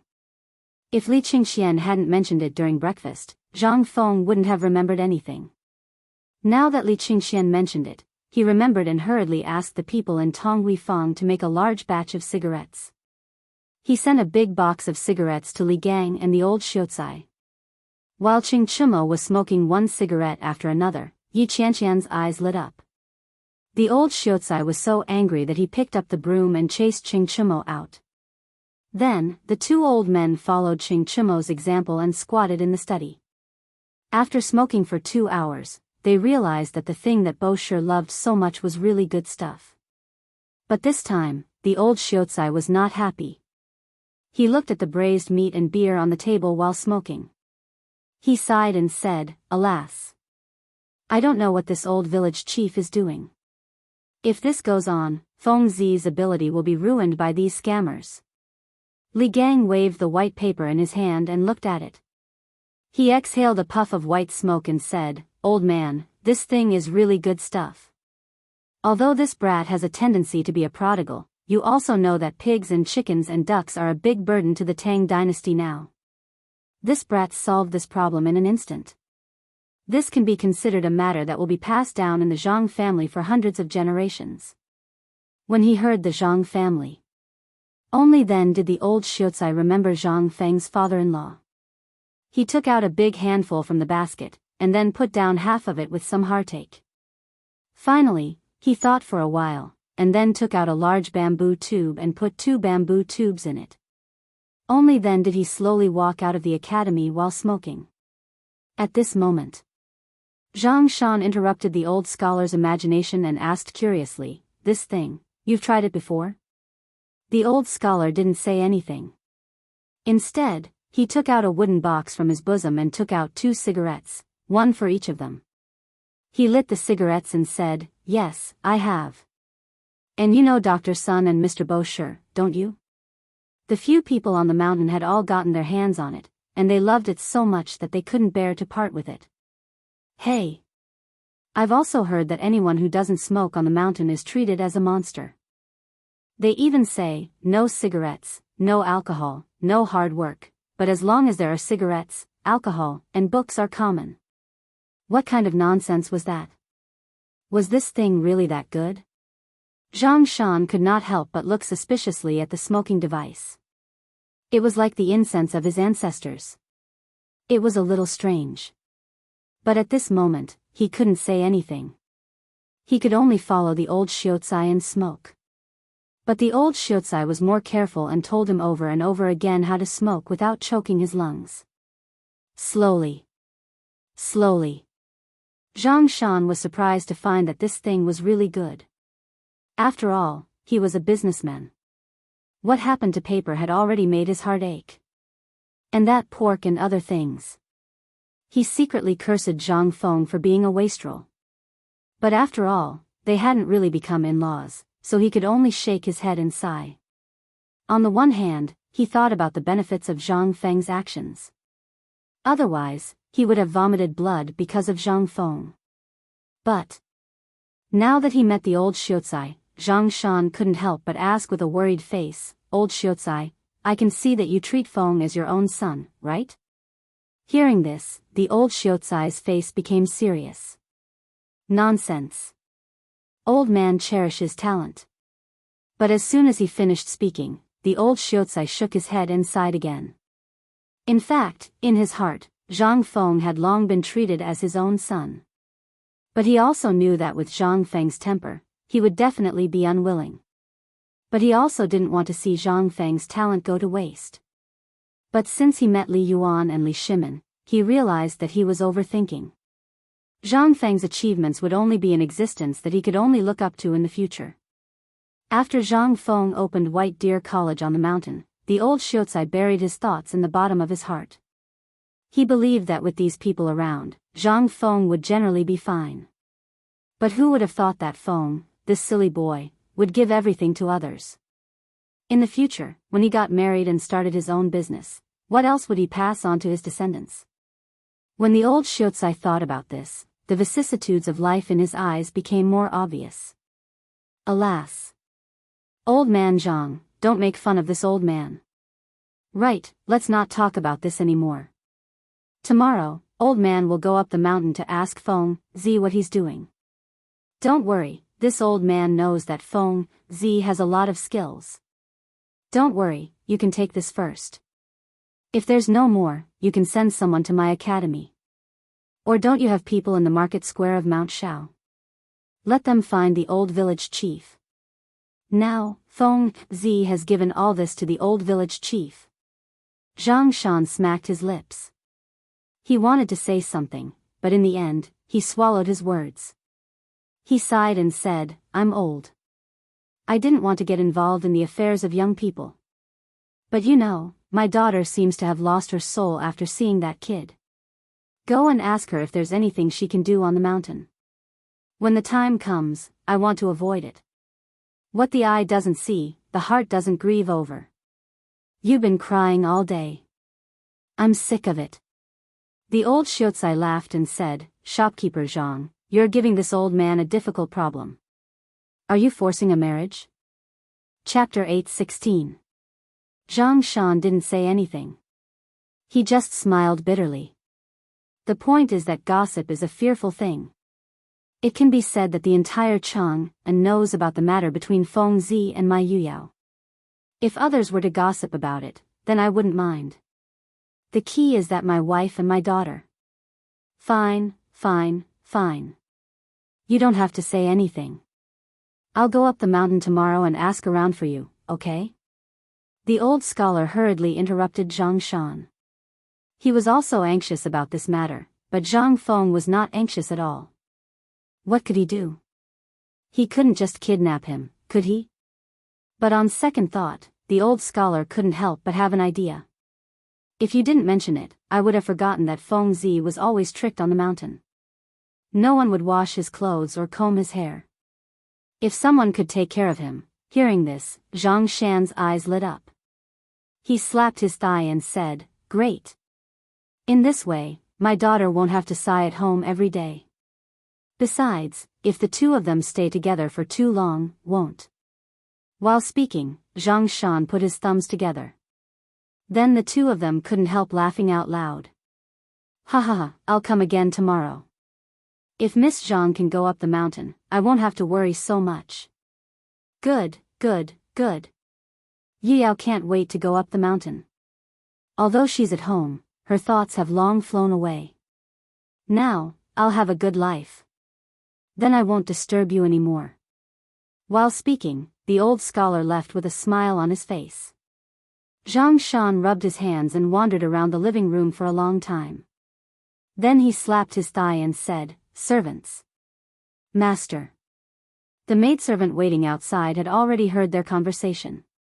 Moreover, they had kept their voices low. At this time, all the servants outside Zhang Shan's living room heard it. Now that they heard Zhang Feng calling again, all of them unconsciously put their ears around the living room. They already knew about Zhang Feng's matter. At this time, all of them couldn't wait for the master to be happy and send them to work in the mountain.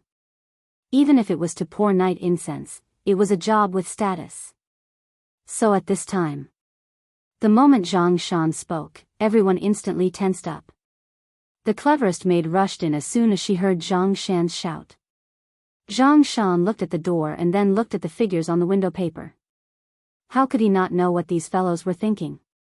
She glared at the maidservant and said, Don't just stand there. This matter has nothing to do with you. Go and call Miss and Madam, Master Zhang. Before Zhang Shan could summon her, Jingshu's clear voice rang out from outside the door. When Zhang Shan heard this, he instantly knew that the news of the old scholar's visit had already reached the ears of the two girls. He could only scold the servant who was eavesdropping on them before allowing them to enter the room. After Mother Zhang entered the living room, Xiao Chui closed the door. Zhang Shan scanned the crowd, and his gaze finally landed on the half-grown steamed bun who was following Jingshu. He had seen this little girl before. She was as skinny as a match and had a yellowish appearance. However, ever since she started following Jingshu, this little girl really had the makings of a beauty. Zhang Shan could not help but sigh. That brat Zhang Feng had taken advantage of him again. You all know that the old scholar came to our mansion today, right? Then I won't say much. This brat has been fooling around on the mountain during this period. His skills have almost been exposed by those guys. Today, the old scholar gave me another gift. Jingshu heard this and said, "Is it a piece of white paper?" "No, you'll know when you see it."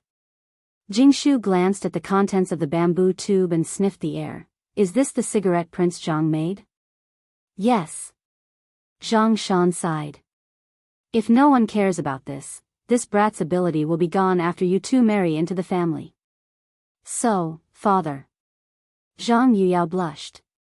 Zhang Shan glared at Zhang Yuyao and said, "Don't you like to hear it? You're not married yet. Do you believe that the old man will reject this marriage right now?" When these words came out, Zhang Yuyao's beautiful face turned pale with fright. Mother Zhang saw this and glared at Zhang Shan. "You shameless old man, is there anyone who scares their daughter like this? You said that your daughter is your flesh and blood, but I think you're just an ingrate. If you have something to say, just say it. Once this is over, I'll deal with you." Where could they find such a good son-in-law? Even if that brat had lost all his skills, that was still his skills. Just now, this brat had caused enough trouble for them to live freely for the rest of their lives. Moreover, he was now a viscount. Even if he did not do anything for the rest of his life and only ate the imperial rations, he would not be able to finish it even if he had 8 lifetimes. Where could they find such a good son-in-law? They had never seen such a person who drove such a good son-in-law out. If the Zhang family's relatives knew about this, it would be strange if they did not banish Zhang Shan from the family tree. Zhang Shan was just joking, but when he saw that the tigress was bored, he could not help but turn pale with fright. "Don't, old man is just joking. You too, and Shui, pack up your valuables today. Tomorrow morning, follow the old scholar up the mountain." Chapter 8:17. Zhang Yuyao was stunned. Jingshu felt a little lonely, but she quickly covered it up. After all, she only showed her eyes at this time. No one could tell what she was thinking. She had been alone all her life. Since she became close to Zhang Feng, she naturally tied her hair up and lived in Chang'an University, where Zhang Feng lived, and opened a class for girls. At this time, the princesses in the palace, as well as the women of the noble families, were all studying in the female class of Chang'an University. This was all arranged by Zhang Feng. Although she was busy every day, it made her feel very fulfilled. She didn't have to think about how to deal with those bad guys all day. But since she followed Zhang Feng, she was attracted to Zhang Feng. Everything about Zhang Feng was so fatally attractive to her. This was the reason why she had to come to Zhang Mansion every day. Because there was also a woman like her waiting for Zhang Feng's news. Most importantly, many of the servants in Zhang Mansion went to Shao Mountain to help, and Shao Mountain was next to Tonghui Lane. If there was any news, they would know it first. Now, she didn't have to worry too much about the female class. 3 female officials from the palace came, and she had nothing to do. At this time, after knowing that Zhang Yuyao went up the mountain, Jingshu obviously felt a little lonely. But how could all this escape Zhang Shan's eyes? At this time, the Tang dynasty's custom was polygamy. So when he saw Jingshu, he naturally thought of her as Zhang Feng's woman. If this was in modern times, try it. If I didn't beat you to death, it would be your ancestors' blessings. Zhang Shan smiled and lit a cigarette. He looked at Jingshu and said, "Miss Jingshu." "Master Zhang." Jingshu bowed and said in a cultured and elegant manner. Zhang Shan smiled and said, "Why don't you follow Yuyao up the mountain? Old man knows that there's nothing for the girls to do now. Besides, that kid is always jumping up and down the mountain like a clay figurine. He doesn't even care about etiquette when there are some important guests on the mountain. My Yuyao is really not as good as you in this aspect." "Old Master Zhang, what are you saying?" "Prince Zhang is, don't speak for that brat. We're all men." "I know." Zhang Shan was speechless. What kind of bewitching potion did this brat feed them? He hadn't even done anything yet, and all of them were already siding with him. Let's not talk about other things. That guy is wild and has a wide network. It's inevitable that he will meet some women. Since both of you are going to be Fengzi's wives, I want you to go to the mountain to accompany him this time, so as to avoid the rumors. When the time is right, you will, father. Aren't you ashamed? Zhang Yuyao couldn't listen anymore and blushed. After all, Zhang Yuyao's mother was experienced. She rolled her eyes and understood what Zhang Shan meant. She pointed her finger at Zhang Yuyao's forehead and said, "Good girl, your father is doing this for your own good. That brat is so pretentious. Didn't you hear the servants say that as soon as he went down the mountain, those women would rush to him like flies smelling blood? If you don't keep an eye on him, you too will cry when the time comes. Men should be watched carefully. Do you want to have more than a dozen freeloaders in the family before you get married?" Zhang Shan had a headache. He hurriedly interrupted Zhang Yuyao's mother, who was feeding the two girls poisonous chicken soup, and said, "In fact, it's not that serious. Now that the brat is on the mountain, there is no one to take care of him. You two go up the mountain. One of you is in charge of external affairs and give the brat some ideas. Miss Jingshu should work harder, and you are in charge of internal affairs to help him dress up. Don't be like a bumpkin all day long. Yuyao, remember this. Men should pay attention to their appearances. You should pay attention to the way he dresses every day. If you clean him up, you will be proud, right?" "But, father." At this moment, Zhang Yuyao's face was as red as a kind of fruit produced in Qinling. "But, how can you go up the mountain like this? After all. Zhang Yuyao's mother stared at the stammering Zhang Yuyao and said, "Wicked girl, if you wait any longer, you want to see other women go up the mountain first, right? Hurry up and keep an eye on that brat. Don't let him attract other women outside." Zhang Shan had no choice but to drive Zhang Yuyao and the others out while Zhang Yuyao's mother was nagging. As soon as the two women went out, they looked at each other and instantly blushed even more. "Sister Jingshu, if we go up the mountain like this, then, what will the people on the mountain think of us? It's really embarrassing. How would Jingshu know?" Now she was excited and looking forward to it, but she was also a little conflicted. She was not like Zhang Yuyao. Zhang Yuyao was the mistress of the house the moment she married into the family. What about her? Zhang Yuyao was officially married, but she was, with a sigh. Jingshu could only hug Zhang Yuyao, who was in a panic, and said, "Good sister, don't worry. Let's go up the mountain tomorrow.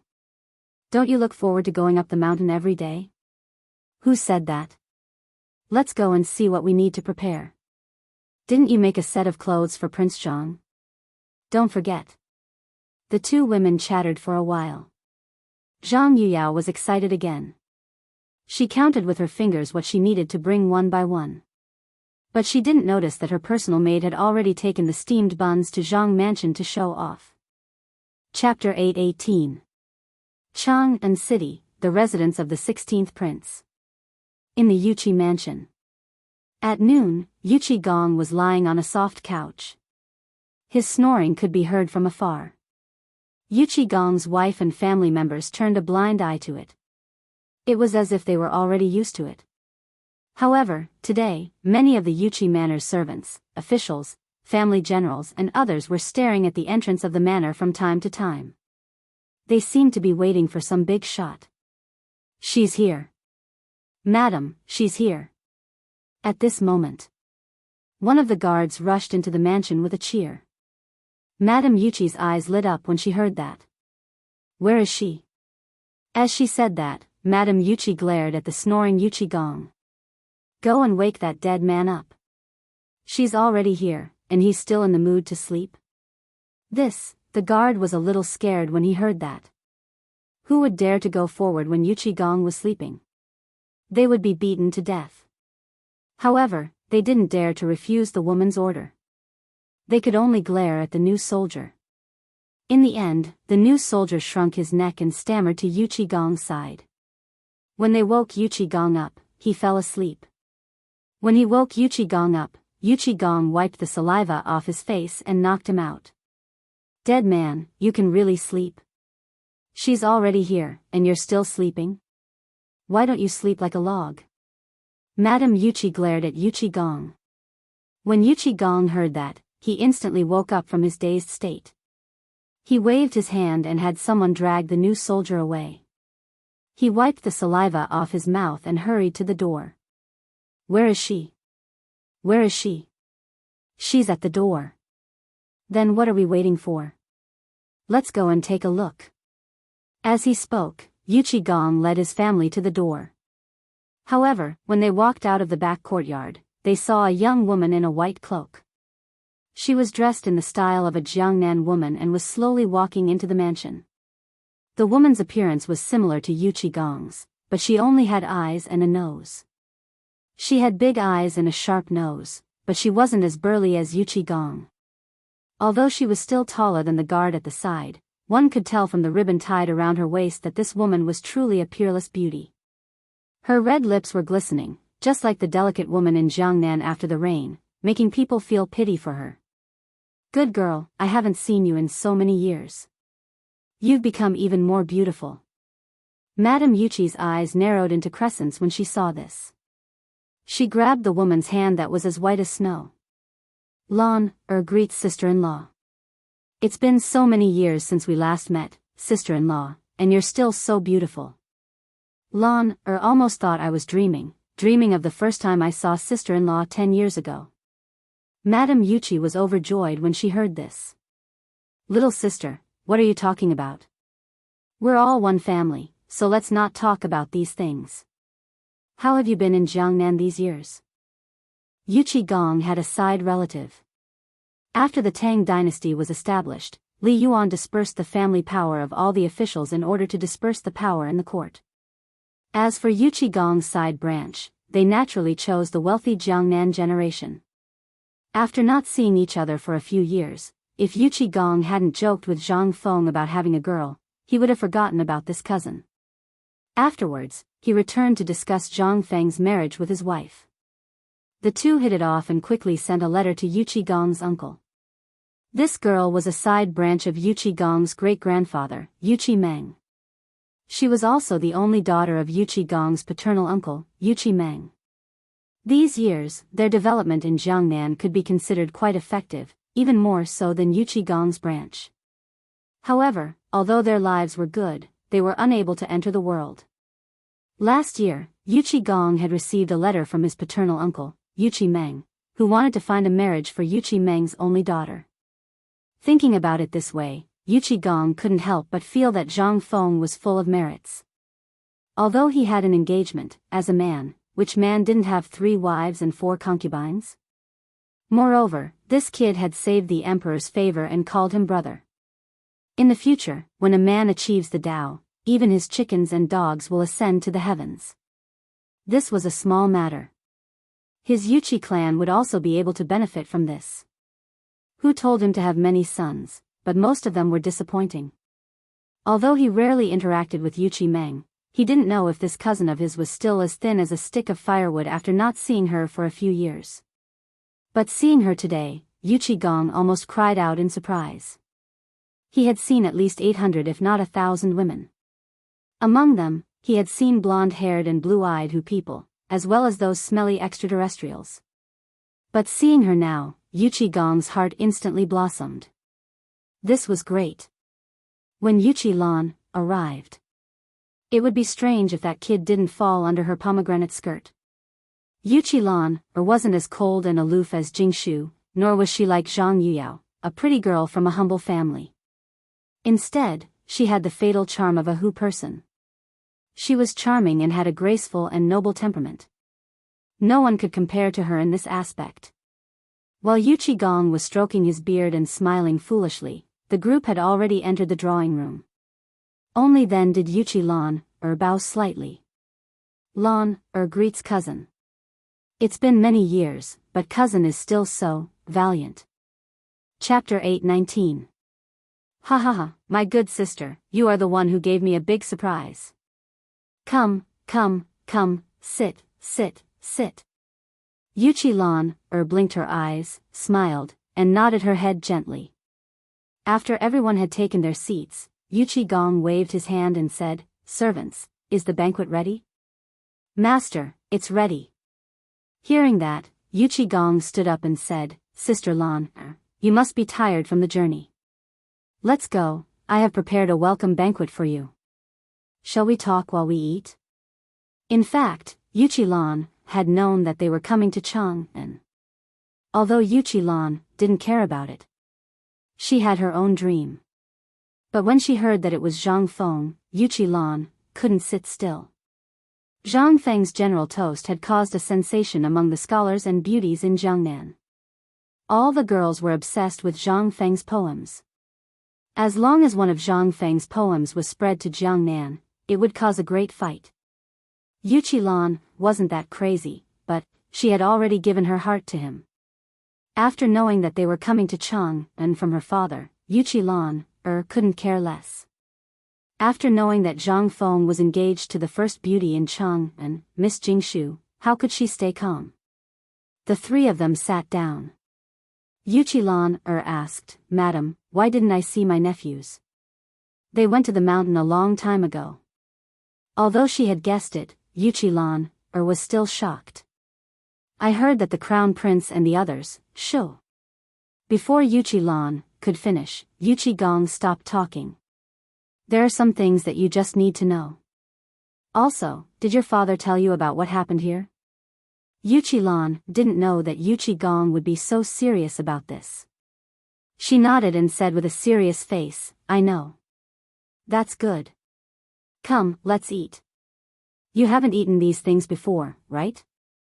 They are all good." As he spoke, Yuchi Gong pointed at the braised meat on the table, the beggar's chicken, and all the dishes Zhang Feng had made. Only then did Yuchi Lan lower her head to look. A few moments later, Yuchi Lan covered her mouth and chuckled, "Cousin, did you forget something? Yesterday's drumming in Chang'an was heard in Jiangnan during the lantern season?" Yuchi Gong heard this.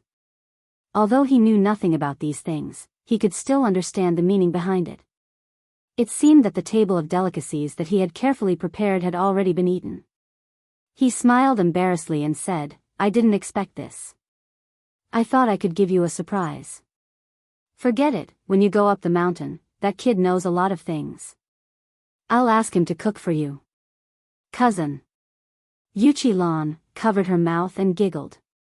When Madame Yuchi saw that the topic had been led to this point, she waved her hand and said, "Someone, go and bring the jug of wine that master hid."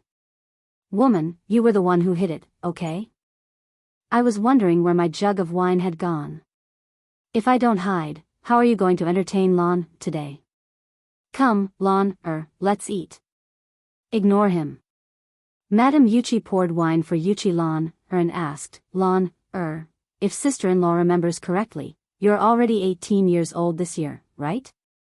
This was the first time Yuchi Lan had seen this kind of wine that was as clear as water, yet fragrant and sweet.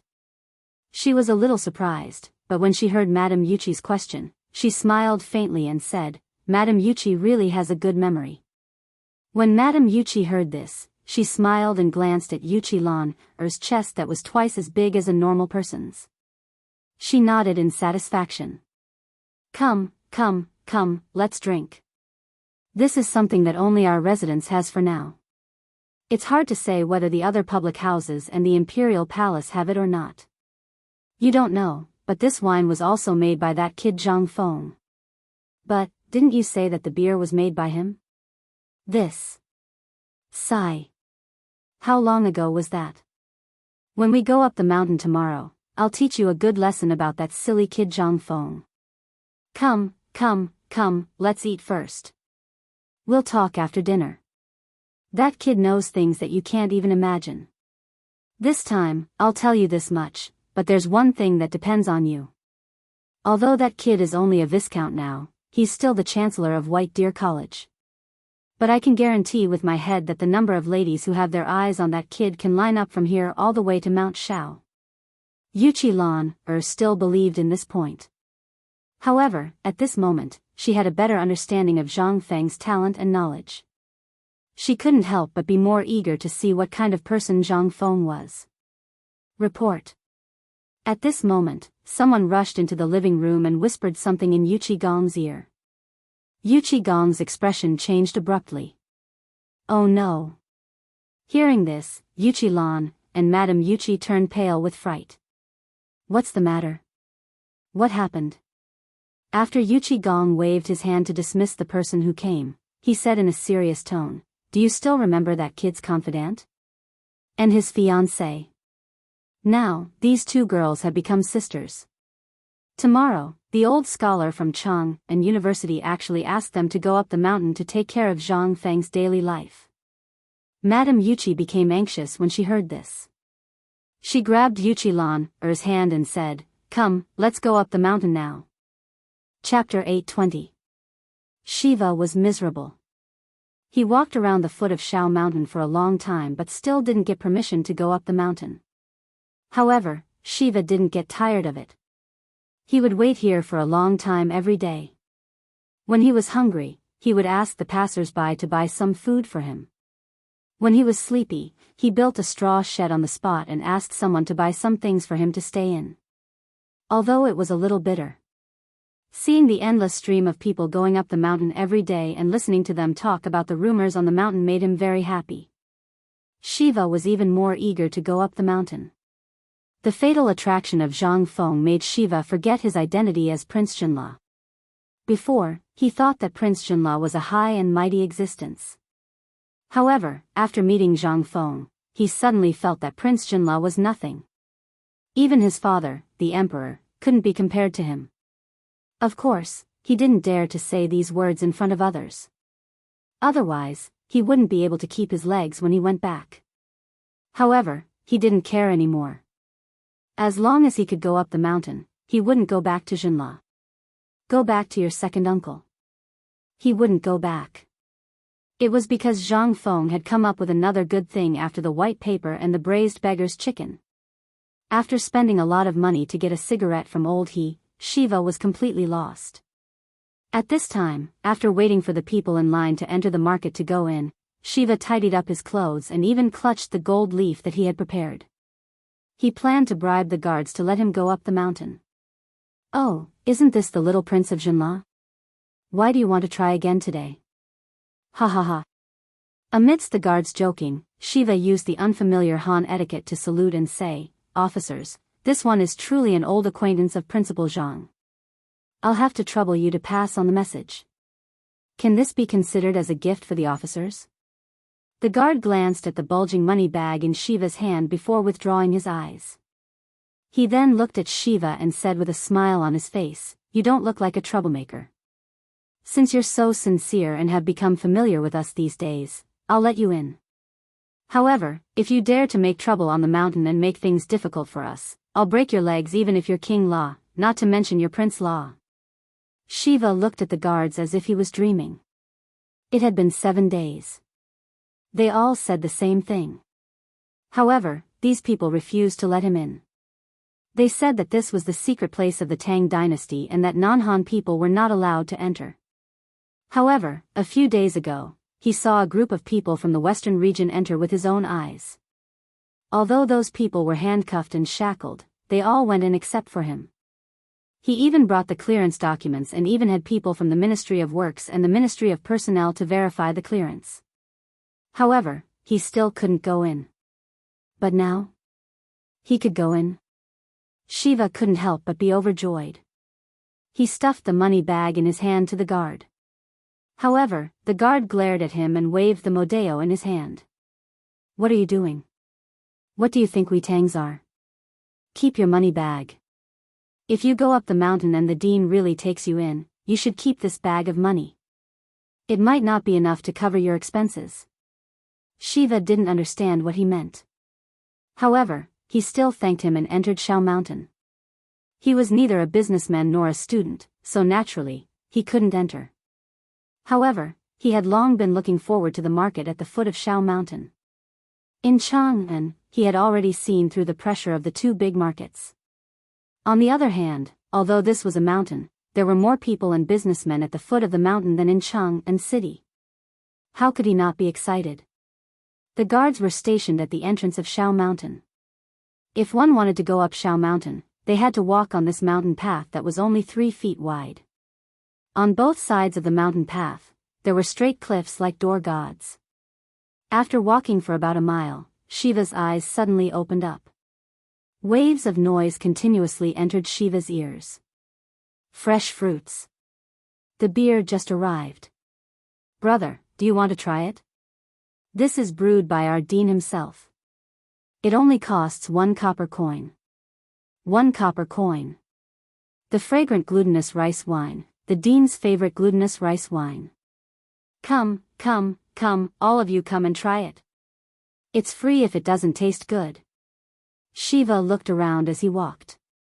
It was as strange as a wild child in the mountains entering the city. The market was very big. On both sides of a mountain path with no end in sight, there were houses built with red bricks that Shiva had never seen before. There were also some houses built with wood and bamboo. The ground was made with an unknown material that was as hard as stone. There were also smooth stones of different colors inlaid on the ground. It looked very beautiful. On this road, although there were many peddlers, no one dared to spit or throw away rubbish. Even if there were a few leaves, someone would take the initiative to pick them up. This made Shiva even more curious. Most importantly, everyone here had a cigarette in their hands. They held it in their mouths and walked with their heads held high. Those who didn't have cigarettes lowered their heads and hurried past. This made Shiva even more curious. He pulled over a Hu merchant and curiously asked, "Brother, why do these people all have cigarettes in their mouths? Why do those who don't have cigarettes have their heads lowered?" The barbarian merchant first looked at the man who was dressed similarly to him as if he was a monster. After a while, he said strangely, "Kid, give me a cigarette. Let me tell you, where does Shiva have a cigarette?" He hurriedly took out a golden leaf from his money pouch. The barbarian merchant looked around like a thief before putting the leaf into his sleeve as if nothing had happened. "Kid, on Shao Mountain, if you don't smoke, you're not a man. Do you understand? Those who don't have cigarettes don't deserve to stay on Shao Mountain. Brother, let me give you a piece of advice. There's a shop in front of the food factory that specializes in selling cigarettes. Go buy a box. Otherwise, if you stay too long, you'll drown in the spit."